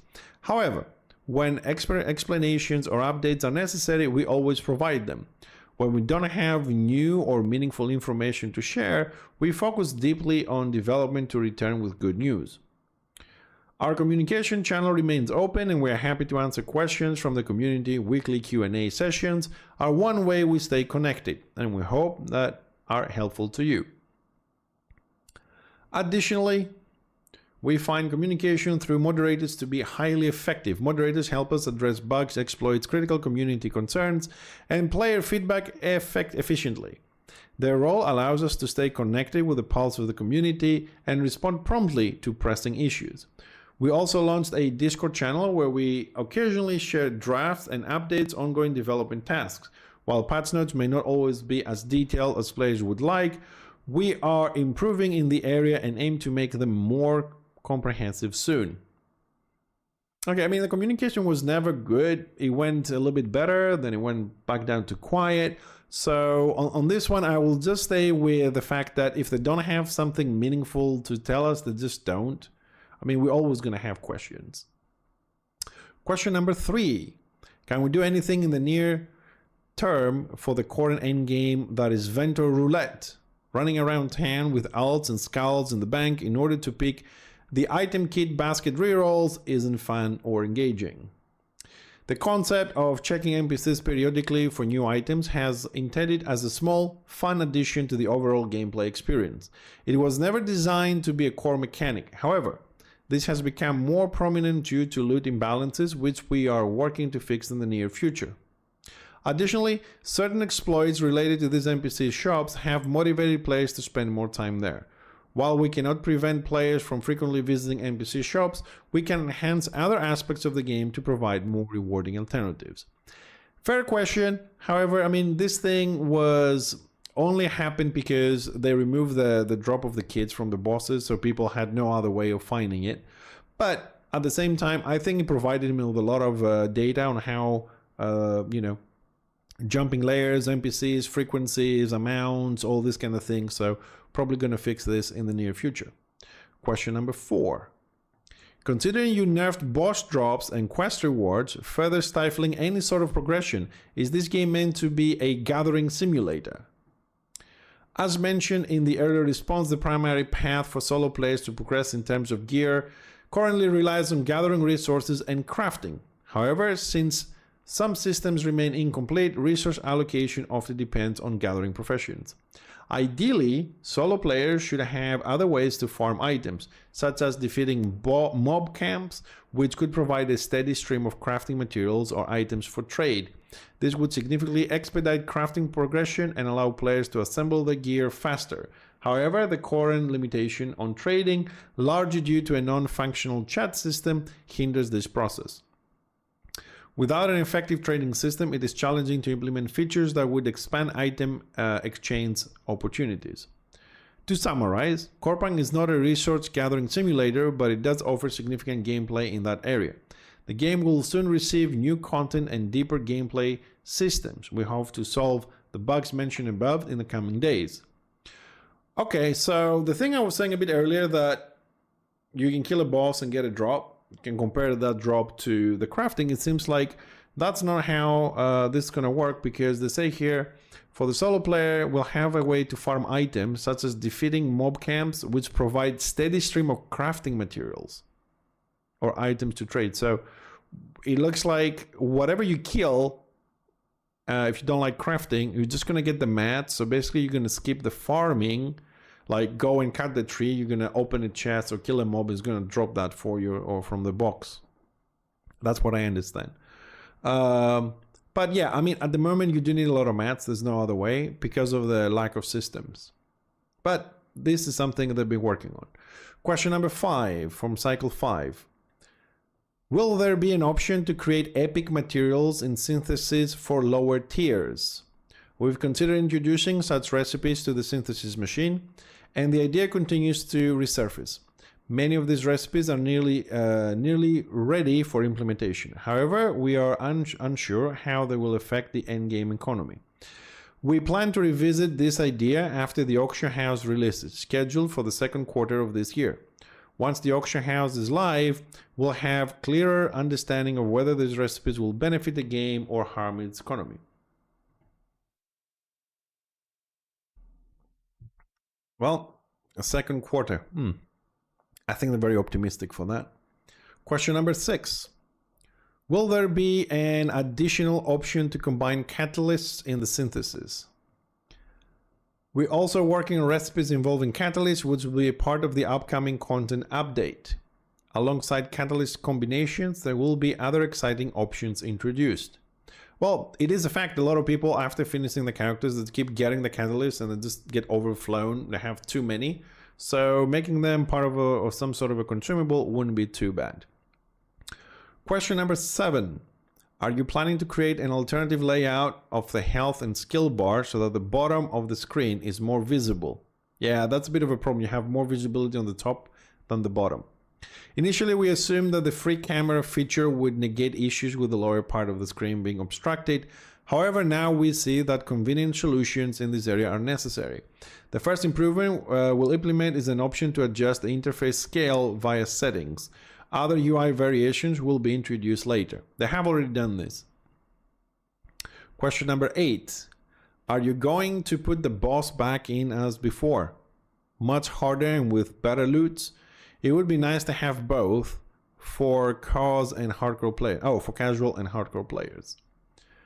Work on bosses is ongoing. We are polishing their mechanics to make encounters more tactile, visually engaging, and fun. Additionally, mechanics are being added to existing bosses. We expect boss fights to become significantly more enjoyable and rewarding in the coming month. You will also encounter these bosses in the solo and party dungeons we plan to release. This content is tailored for hardcore players who prefer to face bosses in their more challenging and mechanic complex versions, as well as casual players who prefer easier to defeat versions of bosses. So we'll have difficulties on the dungeons then. Okay. We just have to wait a little bit. Question number 9. When do you plan to fix the skin system? Because at the moment we have to buy again the skin we have in order to upgrade it in the synthesis. I realize this not prior, but quality of life is needed. We are looking on a solution for skins that will allow players to take a discover skin from their collection, place it in their inventory, upgrade it, and then return it to the skin library.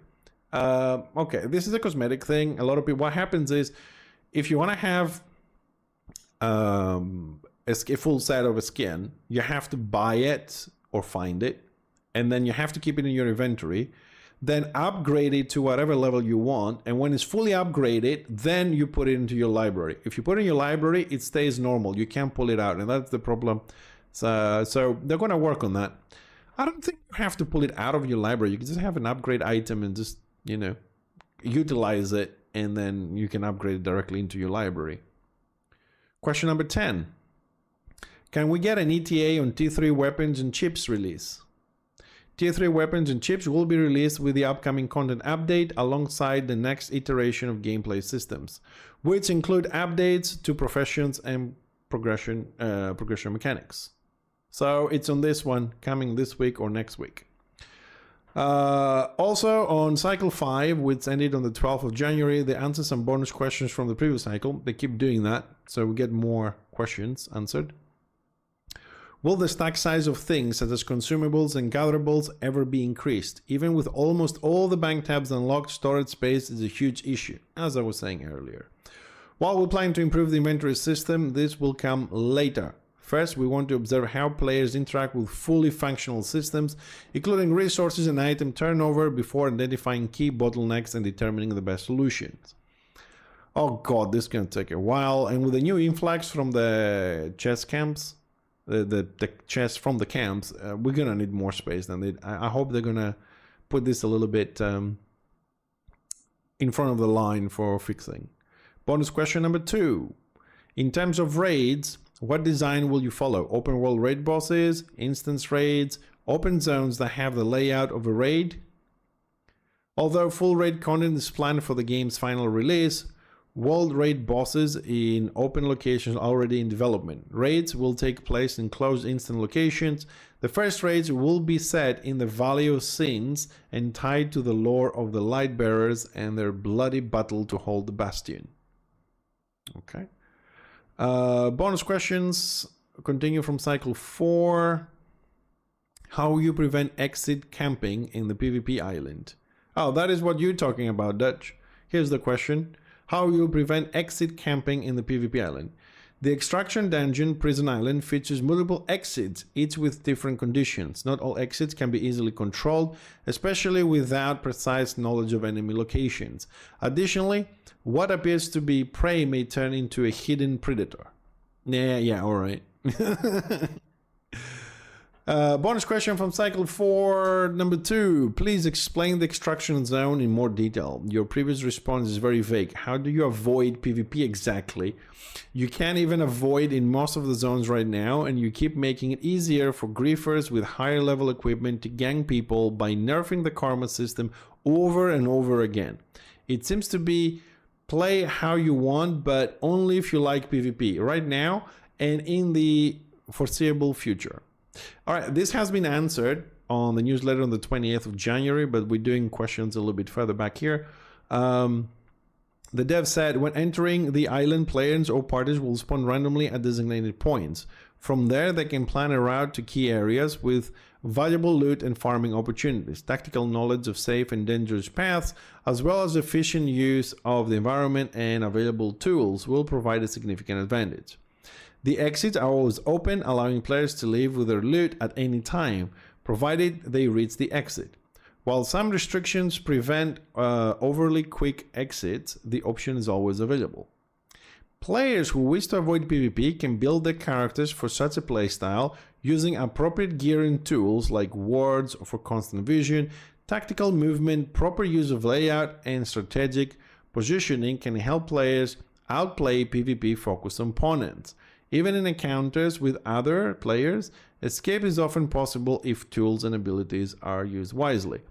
So this is a bonus question from cycle 4, but 10 days after this was posted, and today that we're doing this review, the PvP island now is split on 100% PvP instance and 100% PvE instance. So the whole avoid with strategy is kind of like, I mean, why would you go in a PvP island to do PvE when there's a full PvE instance now? Of course, this question is 10 days back, but I'm just mentioning this because on the stream we're doing this live, I was wondering how that's going to work, and they had to split the island into different instances. Cycle 4, bonus question number 3. In the past, I followed the Corepunk forum about 5 years ago. There was discussion about professions like hitmen who will kill marked targets or vigilantes who hand down murderers. Social professions, including bounty hunter, serif, and artisan, are some of the most anticipated content. We are eager to implement them, but this will happen closer to the game's full release. The game design for those professions is already complete and ready for deployment. I'm still alive for Coreounk? Yes, of course. Cycle 4, bonus question 4. When are you going to have a good support customer service department? As of today, there is still players completely fractured because they have no solution to some of the problems listed below. They cannot change their passwords, they cannot access their account. Sorry, I'm not going to read all that, but yeah, okay. Player support is an ongoing effort involving both support staff and technical teams. While we may not always resolve every issue immediately, rest assured that a significant portion of our team is dedicated to addressing players' concern and improving support services. Ooh. And last question, bonus question from cycle 4. Are you going to implement a pet system in the game? People like pets even if they're just aesthetic, and they like them much more if they include certain important functionalities such as auto loot of items. I'm referring to those objects that fall on the ground and belong to the user from farming, chests, PvP, mobs, etc. Many MMOs have pet implemented this way. If yes, the player should only see his own pet to save resources. The pet should not be seen in any PvP content to free up resources. In PvP, if there's loot available, the auto loot function should continue to work despite of seeing the pets. No. In PvP, you should click. You don't kill, pick up automatically, and you run. Come on. We appreciate the suggestion regarding pets. Pets would fit beautifully into Corepunk world, offering endless possibilities for creativity. While they are not part of the core gameplay, we'll aim to include them in the pipeline within the year, before the full release. They're adding a lot of things before the full release. These were the questions and answers from the devs from Cycle 5, which started on the 8th of January and ended on the 12th of January. Okay. We got some good answers here. Some of these have already been answered and implemented into the game. So we're going to move a little bit forward now to the answers from this week. So we're going to cycle 6, which it was between the 17th of January and the 19th of January. So pretty much a couple of days ago. We got a lot of questions here. 10 is the usual number they answer. But as you can see, they sometimes do bonus on the same cycle and add some bonus ones from the previous cycle. So we'll start this in a second. Real true Jesus. I'm alive in a lot of games, dude. I just, I come on the specific games when I feel there is something to do. Either do offline content or online, it depends. Right now, I don't feel like I want to spend time playing Coreounk with all the changes they do, because it feels like I have to recraft everything every 2 weeks. And just not my thing. I have other things to actually be doing. Like playing Baldur's Gate 3. I'm having great fun there. But I felt it was time for us to catch up a little bit, because I haven't catch up. I haven't had time to read the Cycle 5, Cycle 6 and the patch notes, so I thought, let's do it together. So here we are.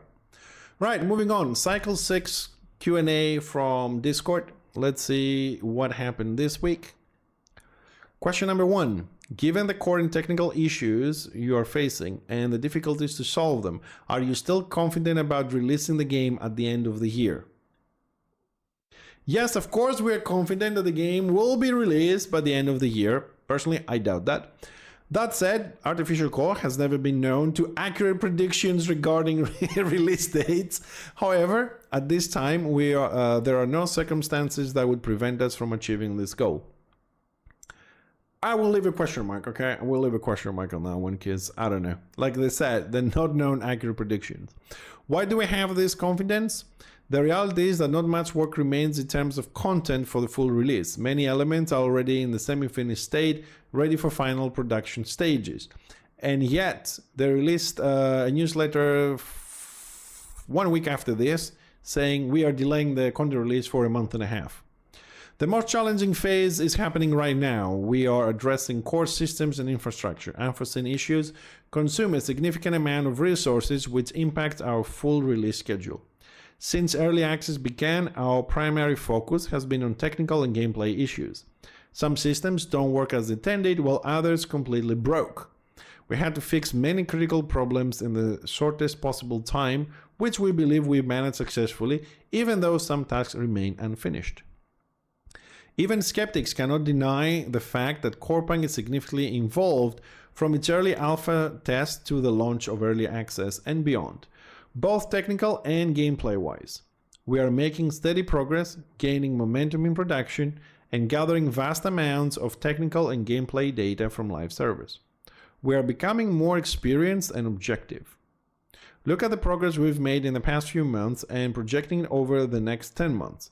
It's clear that if there are no major unforeseen events, and yes, they do happen to us, Corepunk will be more than ready for full release by the year's end.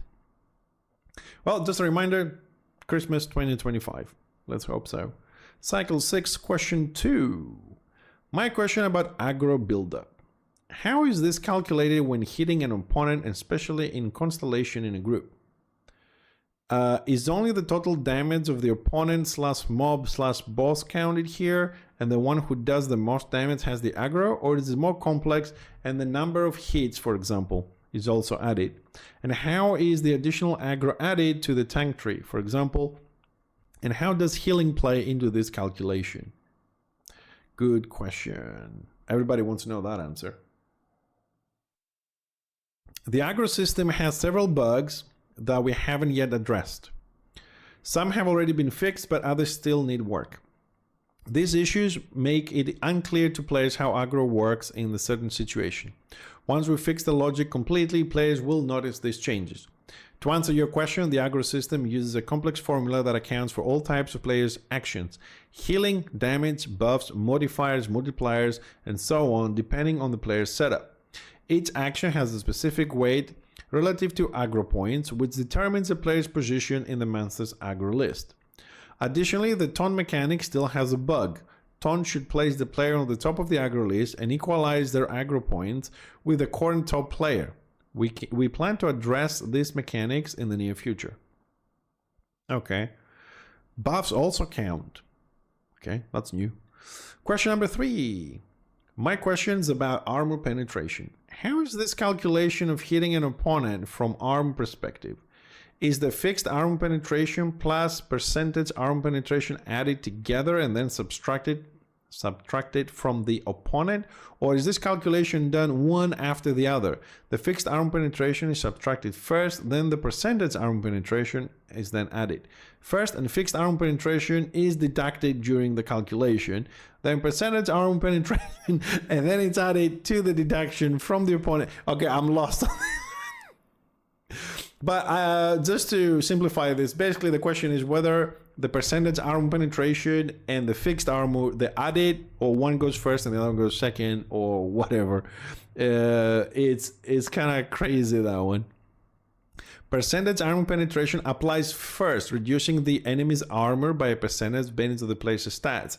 After this reduction, flat armor penetration is applied, reducing the remaining armor by 1-to-1 ratio. Oh, so okay, that's interesting. Question number 4. Hello, the game has been deserted by a large number of players and groups that were present from Alpha 1 to Early Access. I have around 300 plus hours played, and now I don't have the motivation to play, and I know that anything that's done will go to waste at the next major. There are a lot of problems that are driving players away, notably the lack of transparency and what the devs plan to do in the future. Today, there's no way to optimize your equipment apart from spending your days to farm bosses. Too easy. Easy, all people can do it. And you find zero boss alive for spending your day talking about NPCs. Many hardcore players are looking for difficulty to avoid intense farming. Main question: why is attack speed limited to 2.5? The shaman can reach this speed with only good weapon. Talents, mastery, and fusion boost this speed, except that it will go from 2.4 to 2.5. In normal case, you must have 3 or 4. What's the interest of this class, which can hit faster than all the others? Knowing that there's only advantage in the speed, as it doesn't really have any physical spells. Shaman's strength isn't attacking speed alone, but its versatility, allowing Shaman to reach much higher attack speeds than the other classes, 3 or 4, would result in a single dominant build, eliminating the need for experimentation. The Shaman can do many things: physical DPS, magical DPS, melee DPS, ranged DPS, support, healer, tank, and more. That's the class' real strength. For example, Shaman has a talent in its weapon specialization tree that's allowed it to exceed the 2.5 attack speed limit. Currently, it's the only class that can surpass this cap. As for hardcore players leaving due to lack of motivation or the game feeling too easy, it's always disheartening for us as developers. We're working hard to provide meaningful reasons for them to return. I have no comments on this one. Question number 5. Will you make the great steps great again?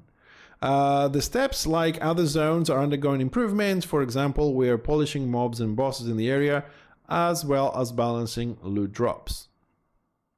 Well, we have to wait. There's a lot of work to be done there. It's a huge area and has a lot of things. There's actually more players at the moment. Yeah, I mean, people are getting back into this as things are getting fixed. That is true. Which also, I was told, has returned the lag on PvP, but I'm not sure because I don't play at the moment. Why is PvP flagging on-off such an instant process? This causes the most issues with griefing. Why not follow other games models where you can only flag on and off in safe zones? Yes, we already created the UI for this. We just need to finalize the code. We'll try to push this task through soon. Okay, fine. That's a good question. Can we please have a decent roadmap? When I started playing the alphas, the idea of Corepunk was hard MMO for a niche of players. The hardest part about this MMO right now is understanding the staff objectives inside the game. Like every important project, we need to be able to understand your priorities, what you aim to change, and when you expect it to happen. We see that many problems arise because we poorly presented gameplay mechanics that did not clearly define the game loop. Bugs and the absence of all intended mechanics in the game have also played a role. This criticism is fair, and we are working to fundamentally change the situation. With the next content update, we aim to present players with a detailed breakdown of gameplay.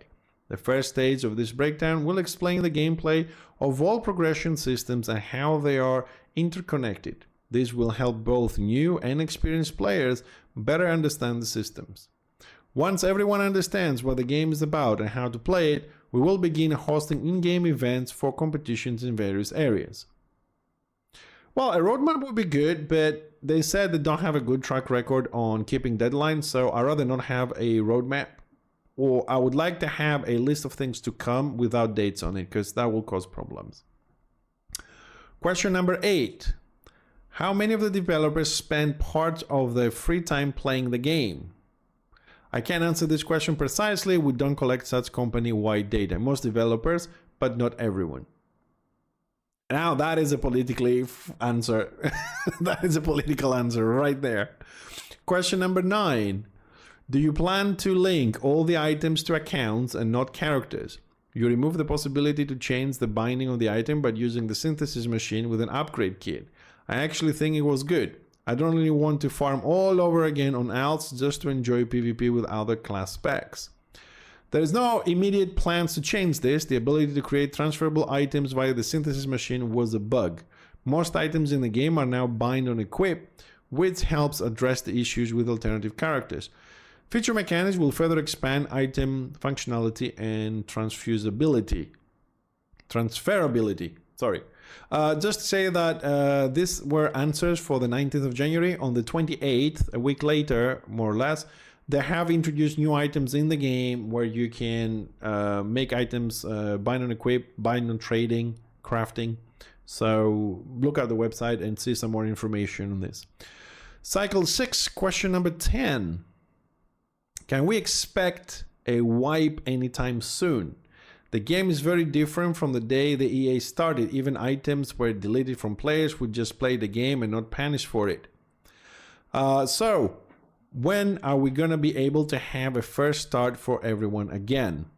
Well, it's been open to this. A wipe will only happen if it makes sense or if something critical arises. Right now, it doesn't make sense to wipe when there's still so much data to analyze, so many improvements to make, and so much content to add. Our plan is to fix everything, showcase the game full potential, and then decide if a wipe is necessary. Yeah, okay. My opinion, wipe before launch. It's a saying. Bonus question number 1. Are the skills for upcoming classes being reworked so the ones currently being on the website are not up to date? Yes, it is our to-do list. Core and heroes have undergone significant reworks and the information on the site needs updating. Yes, it does. Bonus question number 2. You have an open world in your game where you can enable PvP mode, but you don't have a single object that will be at the center of attraction. Are you planning to introduce content specifically for the open world, which would stimulate players to fight for it? I would like to see one boss with a long cooldown for those spots you will have to fight, and it's not 100 and not 100 archosaurs in the desert. Well, basically he wants what, a world boss with a timer so everybody gathers there. But I suppose any mini boss so far you can turn your PvP on and just go and kill people. But this feels more like a question about a world boss. Yes, absolutely. We're currently reworking the industrial zone in King's Battleground, the area where players farm scouts from scrags. We are transforming it into a large tactical battle arena for the open world. A new pack of mobs is being developed specifically for this location, and we hope to release it with the next content update. Additionally, we are working on all open world zones. What's our plan? We aim to significantly improve open world gameplay. To achieve this, we are working on detailed gameplay maps for the open world. Similarly to how we're refining progression mechanics, we are applying the same level of detail to open world zones. The core and open world bosses aren't intended to be highly challenging bosses for intense boss fights. Instead, their purpose is to provide necessary resources for character progression under a properly organized contested gameplay environment. For this reason, we don't want the core and world bosses to be excessively difficult, as it would break the intended gameplay concept we're developing for them. The set bosses should still be challenging but not hardcore difficulty. For players who enjoy hardcore PvE boss fights, we are preparing content that includes more challenging versions of the core and bosses. That's the dungeons. The core and boss content is the open world is about different types of gameplay, providing enough difficulty to keep interesting, while also allowing space for tactical contest gameplay. Contested doesn't always mean PvP, more often it's PvE. For example, who can claim the boss first, grabbing the boss at the right time while other players are focused on different spots, and knowing the layout and positioning are all part of the tactical gameplay we aim to achieve in the current open world. So what, wait for someone to attack the boss, they take some hits, then you kill them, then you get the boss? To support this, we are refining level design and organizing all boss spawn points as convenient mini battle arenas. We want there to be many bosses and we want them to be engaging and accessible. There's still a lot of work left to be done in this direction. That would be good. If you find the boss first, then you get kind of like get locked in an instance and you fight the boss. Kind of like Final Fantasy, where you randomly walk and you just warp into an instance to do the fight. That would be nice. That would be nice. World release for testing, 6 months. Bonus question 3.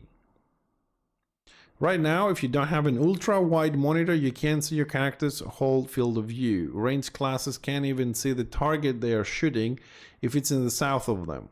Are there any plans on adjusting the camera zoom by increasing the camera's max scroll out distance? Or do I have to buy an ultra-wide monitor if you're going to play serious PvP in the future? In the last update, we increased the camera field view, allowing players to zoom out further. Additionally, we will add UI scaling options for players who find it difficult to play with a locked camera. We already have free camera option similar to how it works on mobile games. Yeah, I suppose so. Bonus question number 4 for cycle 6. Are you trying to make healers obsolete with the upgraded, overclocked, oxygenated chips and make blast medics unplayable with the severe mana changes and reducing boss damage? When are you going to make blast medic playable again? Some chips and runes Some chips and runes might indeed be too strong, but since players have only recently started using them, we want to observe their impact on the game for a while before making any adjustments. I suppose that's fair from their perspective, but... Bonus question number 5. Why don't you change the mana values used to 10% since there is such a huge community response? The game has become an auto-attack simulator PvE. In the last patch, we've made balance changes to blast medic mana cost. This should help balance the gameplay for this class. We're continuously working on improving and fixing heroes. We began making adjustments to mana with 1 or 2 week delay after identifying the most pressing balance issues. For a pipeline, this doesn't seem like an excessively slow reaction. Yeah, I suppose for them, small team and all that, but they are making the changes, and they also broke some of the scaling from being on spell power and heal at the same time, depending what you're doing, then you're doing that.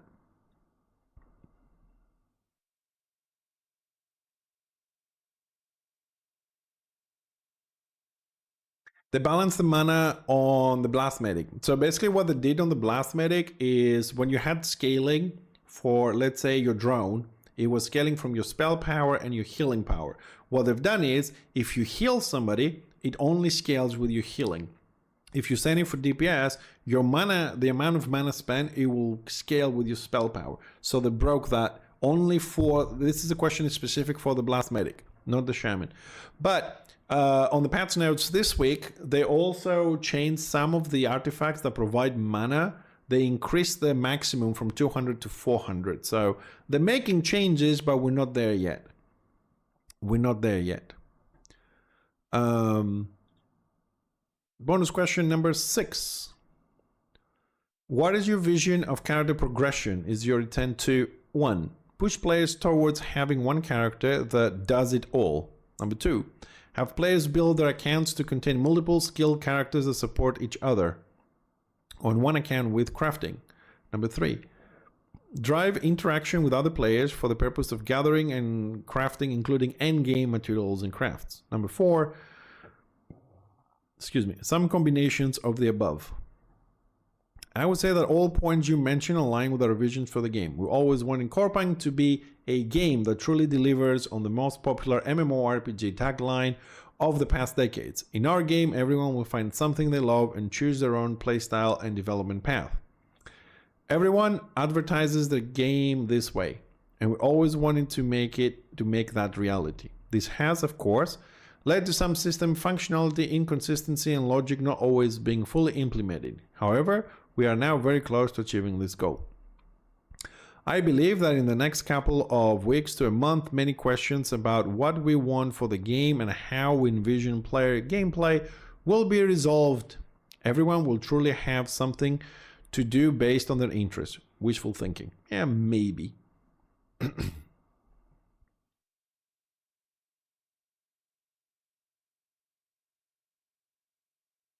Bonus question number 7. Why is synthesis not directly tied and locked to profession advancement? Just knowing the pattern and having high enough profession skill, for instance tier 3s, can be made with craftsmen. Tends to push every player first character into construction. It makes no sense to do any other profession, especially given that tier 3 cannot be traded or given to alts at this time. Tier 3 weapons don't exist, tier 3 runes and chips don't seem effective enough to warrant spending time to craft. Construction is currently much stronger than other professions because a lot of progression revolves around artifacts. Next week, this gap might widen further due to the update we plan to release. However, this temporarily until we introduce improvements to other professions, which are also on the way. Each profession will eventually have its unique role in build creation. For example, there is feedback suggesting that Tier 3 runes and chips with additional effects are already very strong, even before we introduce the second stage of progression. Tier 3 weapons will be implemented alongside the content update, which is basically this week's. Fair question. I mean, you know, you can just level up the professions to craftsmen. You don't have to max them out, and then you can just use synthesis to do stuff. But construction is the thing to do first in this kind of thing. As far as the question on Twitch, the problem is not the amount of mana we have, but the consumed mana per skill is ridiculous at 20%. Like I said, they haven't touched the salmon on the mana issue yet. They were just dealing with the blast medic, and they're just doing small changes and they're looking at the results and they're waiting. Like I said, this for people that play the game and they have issues with mana and other changes, it's a waiting, it's a nerve-breaking waiting game to see when things are gonna change, because they're taking it very slow on adjusting things. But we will see changes, trust me. We just need to be patient about this, like really patient. Bonus question number 9 for cycle 6, and that's a long one. Do you honestly believe you will have any players left once you finish balancing the classes loot in the game? Week after week, your efforts in this regard consist in permanent nerfs. Severe nerf on drops, removal of blue up kit, nerf on shops, nerf on mana, nerf on tier 3 power, nerf on class after class, nerf to armor, nerf to critical hits. Playing right now seems pointless. Crafting a new set of gear to test your changes take ages or is simply impossible, as we cannot upgrade any items and properly test anything. And any new players quickly face a wall and lose interest. Can you share how much your active players population dropped since you started going this route? Everyone who plays knows it is quite dramatical. Can you consider either giving us some incentives to play while you keep nerfing everything to the ground, or give us a clear roadmap time frame when you expect to be done and playing the game will make any sense again? It is obvious to us that once we finish balancing and loot adjustments, there will be players who enjoy the game and continue playing with great satisfaction. Ooh, I don't like that answer. The reason why I don't like it, because the way I perceive it is that they say, okay, people are leaving. We care, we don't care, I don't know. But once we fix it, new people will come in and gonna have fun. Political answer, again. I don't know if I like it the way it's been said, but they do have a point. They do have a point. Like, you know, we do what we do. You want to stay, you want to go, but there's always games out there. People come and go. So we're going to do what we need to do, what we feel we need to do. And we do have a bonus question from cycle 5. Do you agree or disagree with the following statement? The game is about mini-maxing builds, which is why we have stud roll items and why they are so valuable. The whole point is that it should be relatively achievable to get good gear. Yes, this includes tier 3s, because good gear isn't what we want. We want to work towards the best gear tailored to our builds. In come the upgraded and overclocked journeys, which will never drop from bosses currently, and thus need to be crafted and or synth to get. And then upgraded in a rarity again, and then rerolled to get the perfect stats. That's the game within the game. Mostly we agree, minimaxing builds are only one part of the game, but yes, this is a good description of this gameplay. And this concludes cycle 6 question and answers from Discord for Corepunk. Well, well. I'm gonna read this bonus question from cycle 5 again, because they mostly agree with it. But this is a good description of the gameplay. So We have to minimax our builds using reroll items. We have to craft them because tier 3 overclocked and upgraded will not drop from the bosses. Then once you craft them on the synth, right, you have to find upgrade kits to upgrade the rarity and then reroll them again.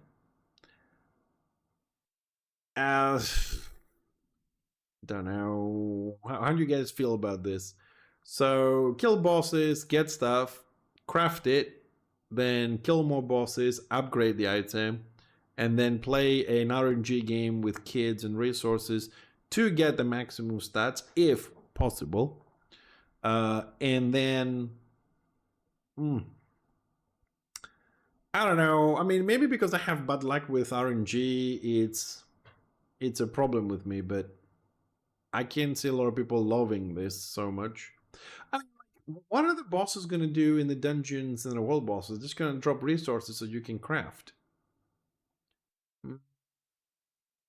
I don't know. I have a feeling like there's a lot of people that may not like this.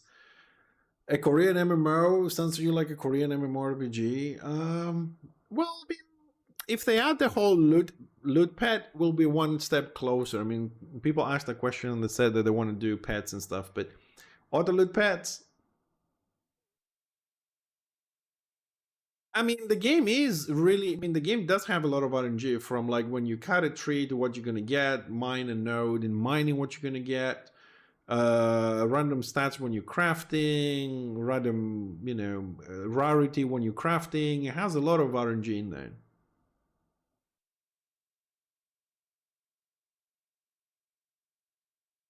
Well, the upgrade is not RNG. I mean, you have a kit, it goes exactly to the rarity you want. The upgrade goes where you want, but the stats they don't. Now they're adding the whole add a recipe to get a maximum 20% chance for better stuff. I mean, they're adding items into the synthesis machine in order to get more control. It's something like New World also did when everything was random. They start adding items for you to control 1 stat, 2 stats, 3 stats. So they're starting to do that with the stars a little bit. Not yet. The item doesn't have a chance to get destroyed during upgrade yet. Because now, I mean, and I say yet, because now they're adding damage and repairs to the items. Now, it doesn't say on the newsletter that they say they're going to add damage and the item HP is going to go down and then you have to repair it. They don't say, they say that it's not functional at 0, but I don't know if it gets destroyed or not. I hope it doesn't. So we're also going to see if they're going to bring out field repairs, or do you have to go back in the city and use the synthesis machine to repair it, or you're going to have some sort of a recharger repairer like we have for the charges on the chips on the weapons. There are a lot of things coming into the game, but just to get back to some of my Corepunk friends that came to the stream for Corepunk to say that I'm not playing right now, but as you can see, they're adding a lot of things and the amount of time required to farm to just test one item is too much. I just don't have the time right now. I am all up for playing Corepunk, right? I'm also waiting for the guild to come back. They said that they're going to come back with the island. The island has been postponed for a month and a half. So probably I'll be playing around March to test the island a little bit, get some crappy gear and go and have a look, something like that. I don't wanna keep testing this game. I want to keep an eye on it, do reviews, do the patch notes, keep an eye so I'm, theoretically aware of what's happening, but I don't really want to spend time in the game because I personally believe there's going to be a wipe and I'm tired of re-grinding the same bosses to build the same gear with one extra stat on it and test it and then do it again and then do it again. It's kind of, not getting there. They're adding a lot of items to, where is that newsletter? So if we go back to the January newsletter, so we're going to be able to upgrade this, which also is going to be a huge thing. Because like you go into tank, you can increase level 5 your HP, right? So 10% will go what, 15, 20? So the HP will go up. A lot of people play with tank. Or you can increase your chance for a crit, like buff it. Or the extra true damage down here, buff it. You know, things like damage is going to go up. I mean, why wouldn't, like, if it says this, you know, when you backstab someone, you get like 100% extra damage on crit. Why don't you get 150, 160? You know what I mean? I don't know the numbers. I'm just thinking, you know. I mean, this is going to be huge. We're going to have a lot of things happening. This is a good addition, you know, to extract items from the thing. Also being able to break down upgraded and overclocked items, get back 100% materials. So we do have nice updates. And so far, just to be honest, the updates they're nice, right? The updates they're doing, they're very nice updates, like content wise. If you just take a step back and you see them, they're nice. More versatility, more specialization, more complex but easy to learn, hard to achieve, as they say. All those things are nice, and no one is saying no to the things they're doing. The problem we have is that the things they're introducing into the game, although there's great ideas, they are half implemented, half bugged, and put those together, you have an incomplete system with a lot of bugs and incomplete other systems which don't make sense or they don't work, you know? And that is where a lot of people get disappointment. That's where a lot of people get disappointed, because they're trying the hardest, they're trying what to do, and they're like, and it's also very hard. And this is a problem I have, because I'm also testing some other private servers, right? And this is a problem that I have, and I always had, is like, you're trying to do a build and there's a bug and you didn't read about it or you didn't find it yourself, and you're like, oh my God, this doesn't work. And then somebody comes and says, hey, don't bother, you know, because this is bugged, they're gonna fix it in a while. And you're like, oh my God, I just spent 1 week trying to fix to make this work and this doesn't work. You know what I mean? It's like, it's hard to go and make a build and try things when you're not certain if things are working as intended, if things are bugged, they're not bugged. You have to spend so much time to see what works, what doesn't, if that has been reported, or you have to spend extra time to discover if something is working. A lot of people don't want to be doing that. And like I said, I mean, compare like early access and Shrouded to early access Corepunk. One is a test server, Corepunk. The other one is a fully functional game with bugs. It's, you know, with a standard concept, implementing quality of life and new content every 2-3 months, which most likely I'm gonna jump back, because the Shrouded had an update.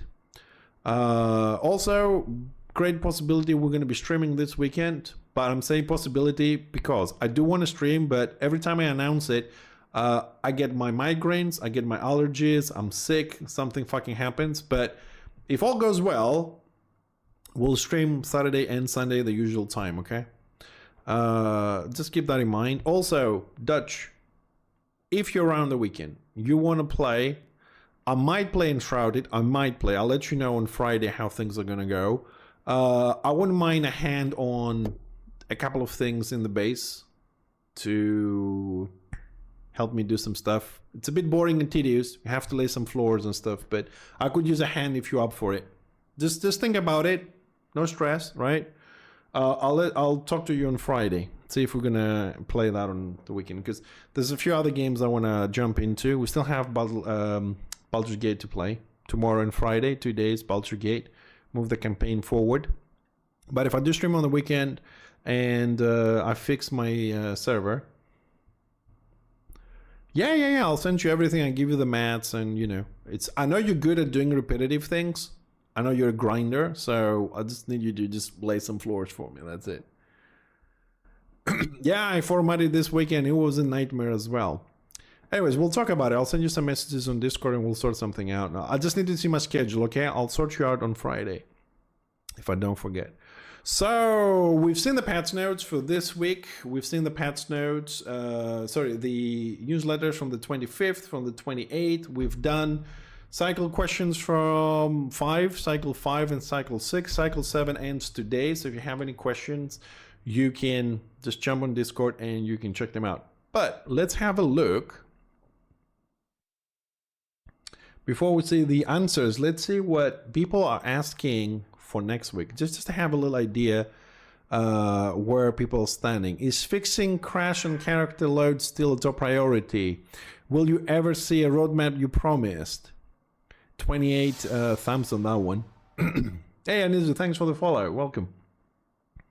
How many times do the developers plan to postpone content patch? That's from this letter this week that said 1.5 months.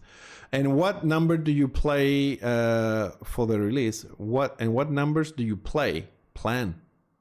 Anyways, given the current pace of development, I heard that the game is planned to release with level 20 being the max, as well as T3 artifacts being the highest artifact level. Is this true? That is a good question, because we meant to have like tier 5 and level 40. That's kind of a big question there. Guilds and auction houses are not content, and players need interesting ways to continue gaining power to want to engage with content. I would just love to see more information and footage of upcoming classes, zones, dungeons. Yeah, actually I'm going to give a little thing just to see a little bit of a thing. That's also a good question. I would like to know the position on kit upgrades and the thing that makes me most sad about the game currently. To make a purple item, you would have to farm hours and hours of synthesis, several similar ones. And if we talk about overclocked ones, it's not possible to make them blue. I don't know about this question. Given all the exciting systems in the game, questing items level, how much effort would it take you to basically copy these systems again to create a wide variety? We don't need more, man. We don't need more, please.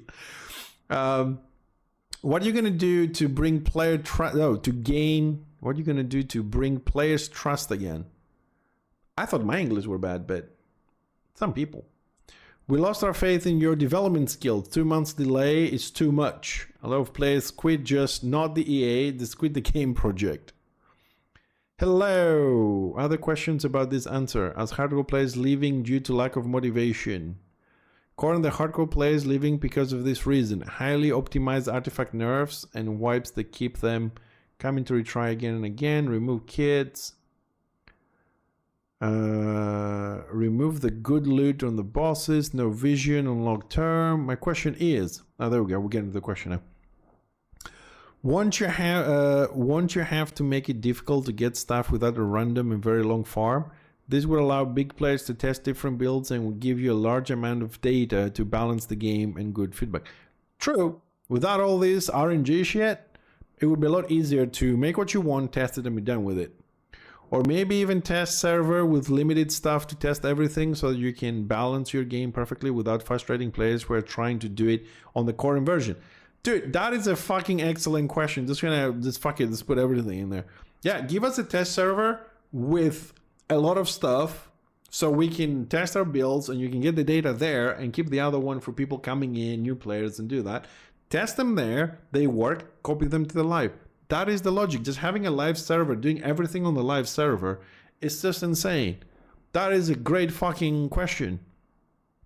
Now let's see what answer we're gonna get, because today is the last day for you guys to ask questions. So I know you partly answered this question, the bonus question, but unfortunately only partly, so I'll try again.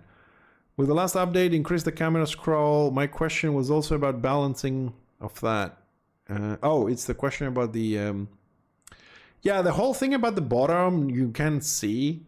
I think it's gonna get fixed on the UI. You can zoom out a lot. Now I don't know if that's gonna work well, but it's definitely going to give an advantage to some people. I'm just going to leave that question. I'm going to wait for that to see what's up. Are there any plans to change the Coreounk proficiency system? Currently progress, you need to get T3 math somehow, so it forces player to choose a profession to 100. Is there a reason why maths are locked behind profession proficiency instead of profession experience? Don't care about that right now. Maybe I think that's a question for maths later. This one has 27 thumbs up. Let's see. Crafting with synthesis machine feels unnecessary, complex, and confusing. Okay, it's not confusing. It's just something we don't know. I don't think it's confusing. Like just speaking on the word here, it is crazy the fact that you have a system in a game without information about it. What I mean is, you look at any profession in Corepunk. You go in and it says something like iron bar. you go to the crafting table, which it's easy to figure out. Okay, you need to go to the corresponding profession table, right? You can go in a sawmill to cut stones. You know, you go to a mansory thing. So you go there, but you see it on your menu and it says you need iron ore and coal and this, and then you press the button. So you go in there, you get the idea, it gives you the information. You got the fucking synthesis machine and it's a square with 9 squares and you just look at it. You know what I mean? It's not confusing. It's just it needs to give us information. You know what I mean? They need to build a menu, a UI with the fucking recipes. You know what I mean? Like, okay, upgraded items. You're going to need this, this, this, and this. So people know what to do with it. It's not confusing. It's unknown. It gets confusing later. Now, the concept of the synthesis machine, just to, we're trying to be objective here. The concept of the synthesis machine was to fuck you up. That is how I can put it. Because basically what you had to do with the synthesis machine in their concept was this. You go to the synthesis machine, you put 1 item, you press the button, you waste your fuel, nothing happens. You put 2 items in, you waste your fuel, nothing happens. 3, 4, 5, 6. You just wasted 6 fuel, but hey, at 6 items, I get a green one. Then you do that with the green ones. Basically, it was a sink for everything and time waster. You know what I mean? We don't give you the recipes, figure it out. It's like, yeah, I'm going to spend the rest of my life trying to figure out the synthesis machine. So in my opinion, my view, they just have to create a UI menu explaining shit to people, how things work. Like, I want upgrade, I want overclocked, I want to combine items, give you at least examples, if not how that works. Because at some point, let's say on Alpha 4, I was told you can put like 6 gray items to make a green one, which is true, but you couldn't do the same thing with chips. But how would I know? You know what I mean? It's just wasting things and time. Also, if you don't understand the synthesis machine so far, I do have a video on YouTube. You guys can check it out. Maybe it will help some of you. So, crafting with the synthesis machine feels unnecessarily complex and confusing. Lemon Synth Guide is helpful but incomplete since they rely on their own limited resources and patch notes to decipher how it functions. Do you plan to release an official synth guide detailing how it works? If not, would you consider setting up a test server with unlimited resources so players can experiment without using their own? Many MMOs like New World offer test server where players receive gold and high-level materials for testing. If this has been addressed in the previous Q&A, I apologize, but I believe it's relevant again due to recent updates. Yes, I want an answer to that. We've been talking about this while we're going through the patch notes and all the newsletters and everything, but that is true. Also, just to point this out, I've spotted this. What happened to using RC servers here on the next questions here? Remember, they did give us a test server when the official servers were down for a week so we could play and do stuff. I mean, if you are on early access, man, you do need a test server to do all this shit while you leave all the good functioning things on the live one. They have to consider this. They have to do something about this. It doesn't make sense, it just doesn't make sense to have it like this. What happened to the RC servers? I assume the servers would be used for test updates, collect data feedback, and then push them to the main branch, as most of us would assume. Haven't seen them since they were introduced. Was this idea scrapped? I feel as though the community would expect the use of a test server greatly, and the devs will have a quick and easy way to collect live data without potentially causing issues, disrupt, dissatisfaction. Yeah, I mean, I'll click on that because, I mean, if there was a test server with all the materials available, I would go in there and start crafting stuff. Because, like, give you an example, I want to see how my Legionnaire performs with 6 overclocked hearts, how it does with 2 black hearts and 4 magendas. 4 magendas, 1 overclocked, 1 black heart. But the amount of time for me to fix that and then scrape that and redo it because of the new introduction, it's just too much. You know what I mean? It's test server will be a good idea. No wipe, but new servers on release. What? I don't think they can afford new servers, buddy. But no wipe, but new servers. Everybody would jump on a fucking U server. I think this has very important system that needs to be implemented ASAP, especially right now that we have a lot of items dropping from the chest. What's your vision about HR? When do you provide post system? Yeah, that's actually a good question, but I don't think we have to hurry up on this. But don't forget, we do have a whole post office on Riverrise. The NPCs just sitting there, you know, scratching their heads like, well, where are we going to send an email, man? Personal experience, I'm convinced at the moment there is a tank, a healer, and a ranger. Oh, hold on a second. I gotta read this because it sounds funny. From personal experience, I'm convinced that at the moment there is a tank, a healer, and a ranger. The other two, damage dealers, destroyer, and shaman, start to live only in the late game when well equipped. Before the late game, rangers in a group with a tank and a healer die last. Doesn't need a healer as often, which gives a window to the healer and tank, and also gives more stable damage to monsters. At the same time, melee DD equipped the same way will constantly die and require constant healing, plus will always be forced to avoid splash damage, which does not reach their rangers. In PvP, it is the same in the initial equipment. The ranger easily surpasses the melee DD in the same equipment. Question, are you planning to take any changes to this situation, or do you not see a problem in this yet? I think we have a long way to go with balancing, so we have more serious problems right now than this. When can we get our mounts from maintenance events? When are we planning to have ammo counters in the UI? Yeah, that's something I also been talking about when I was playing. It's kind of hard when you have to recharge your ammo on your main weapon, but there's no visual thing. You have to drag your mount over your weapon, have the big fucking window of the details come up, and see how many charges you have during combat. They need to add a little red bar going up and down depending how much ammo you have there. Is the legendary orange gear still planned? Why do you remove the item upgrade kits if you're planning to add them back anytime soon before the big patch? How can the player get ready for the new content if you're under geared with the white weapons and artifacts? Gonna fix train tracks and bridges, other small hurdles which you can normally walk over but get stuck on. That's also very good. I don't think this is a priority, but yeah, that's kind of annoying when you're running from mobs or PvP and you get stuck somewhere where you shouldn't. 29 thumbs up. Let's talk about transparency. In addition to asking questions on Discord, would it be better to go live, showing what's been done, show the core and reality of the game? Many players really have doubts about what is ready and what's just speculation. Couldn't you do a weekly live show, the future game? Currently, it would be interesting to do a PvP live to get an idea of how bad the character's mana is. Yeah, I wouldn't mind seeing live from inside Artificial Core what's happening there. What's your vision PvP class system? Almost any class can beat another class 1v1 or like rock paper scissors? No, it's rock paper scissors. I can answer that. It's rock paper scissors for this one.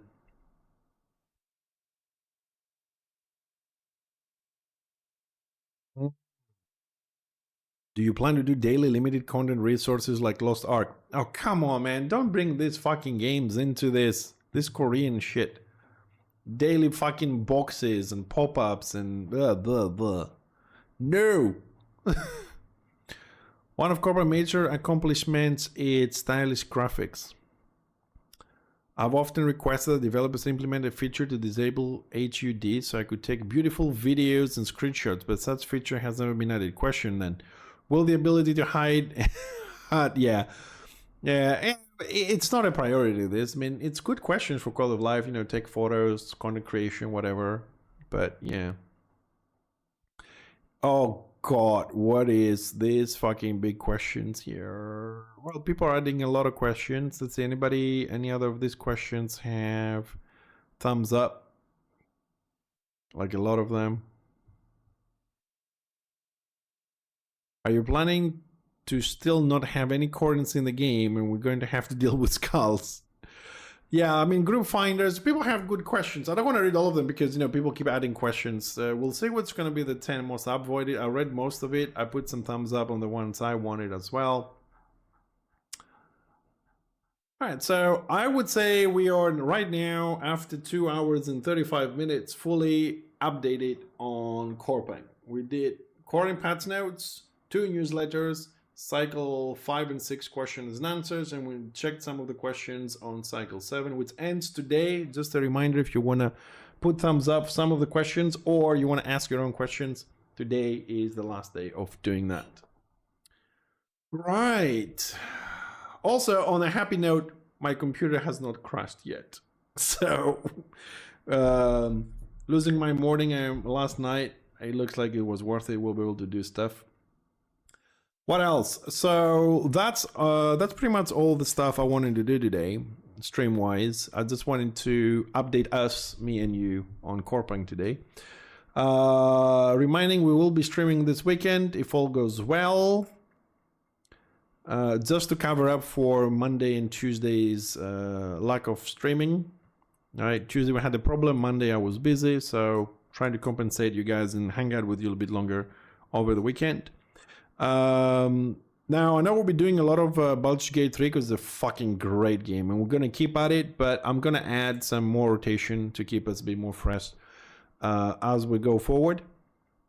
So, after with 4 days, Saturday, Sunday, Monday, and Tuesday with no stream, I hope you guys had some fun chatting today and getting updated on Corepunk. I'm not leaving Corepunk, just not playing because I don't see the point. I'm looking at the updates that you have seen. I'm here. We're doing content. We're doing videos when we can to keep people updated. And I think Corepunk will make it. Maybe not in 2025, but it will make it. Anyways, thanks for tuning in today. Okay, we'll be back tomorrow. The usual time. Tomorrow we'll do our full 6 hours with Baldur's Gate. That's all for today. I have a few things to take care of so I can stream the next 4 days, my 6-7 hours with no interruptions. Thanks for tuning in. I hope you enjoyed getting updated about Corepunk, and I'll see you boys tomorrow, all right, for some Baldur's Gate. Thanks a lot.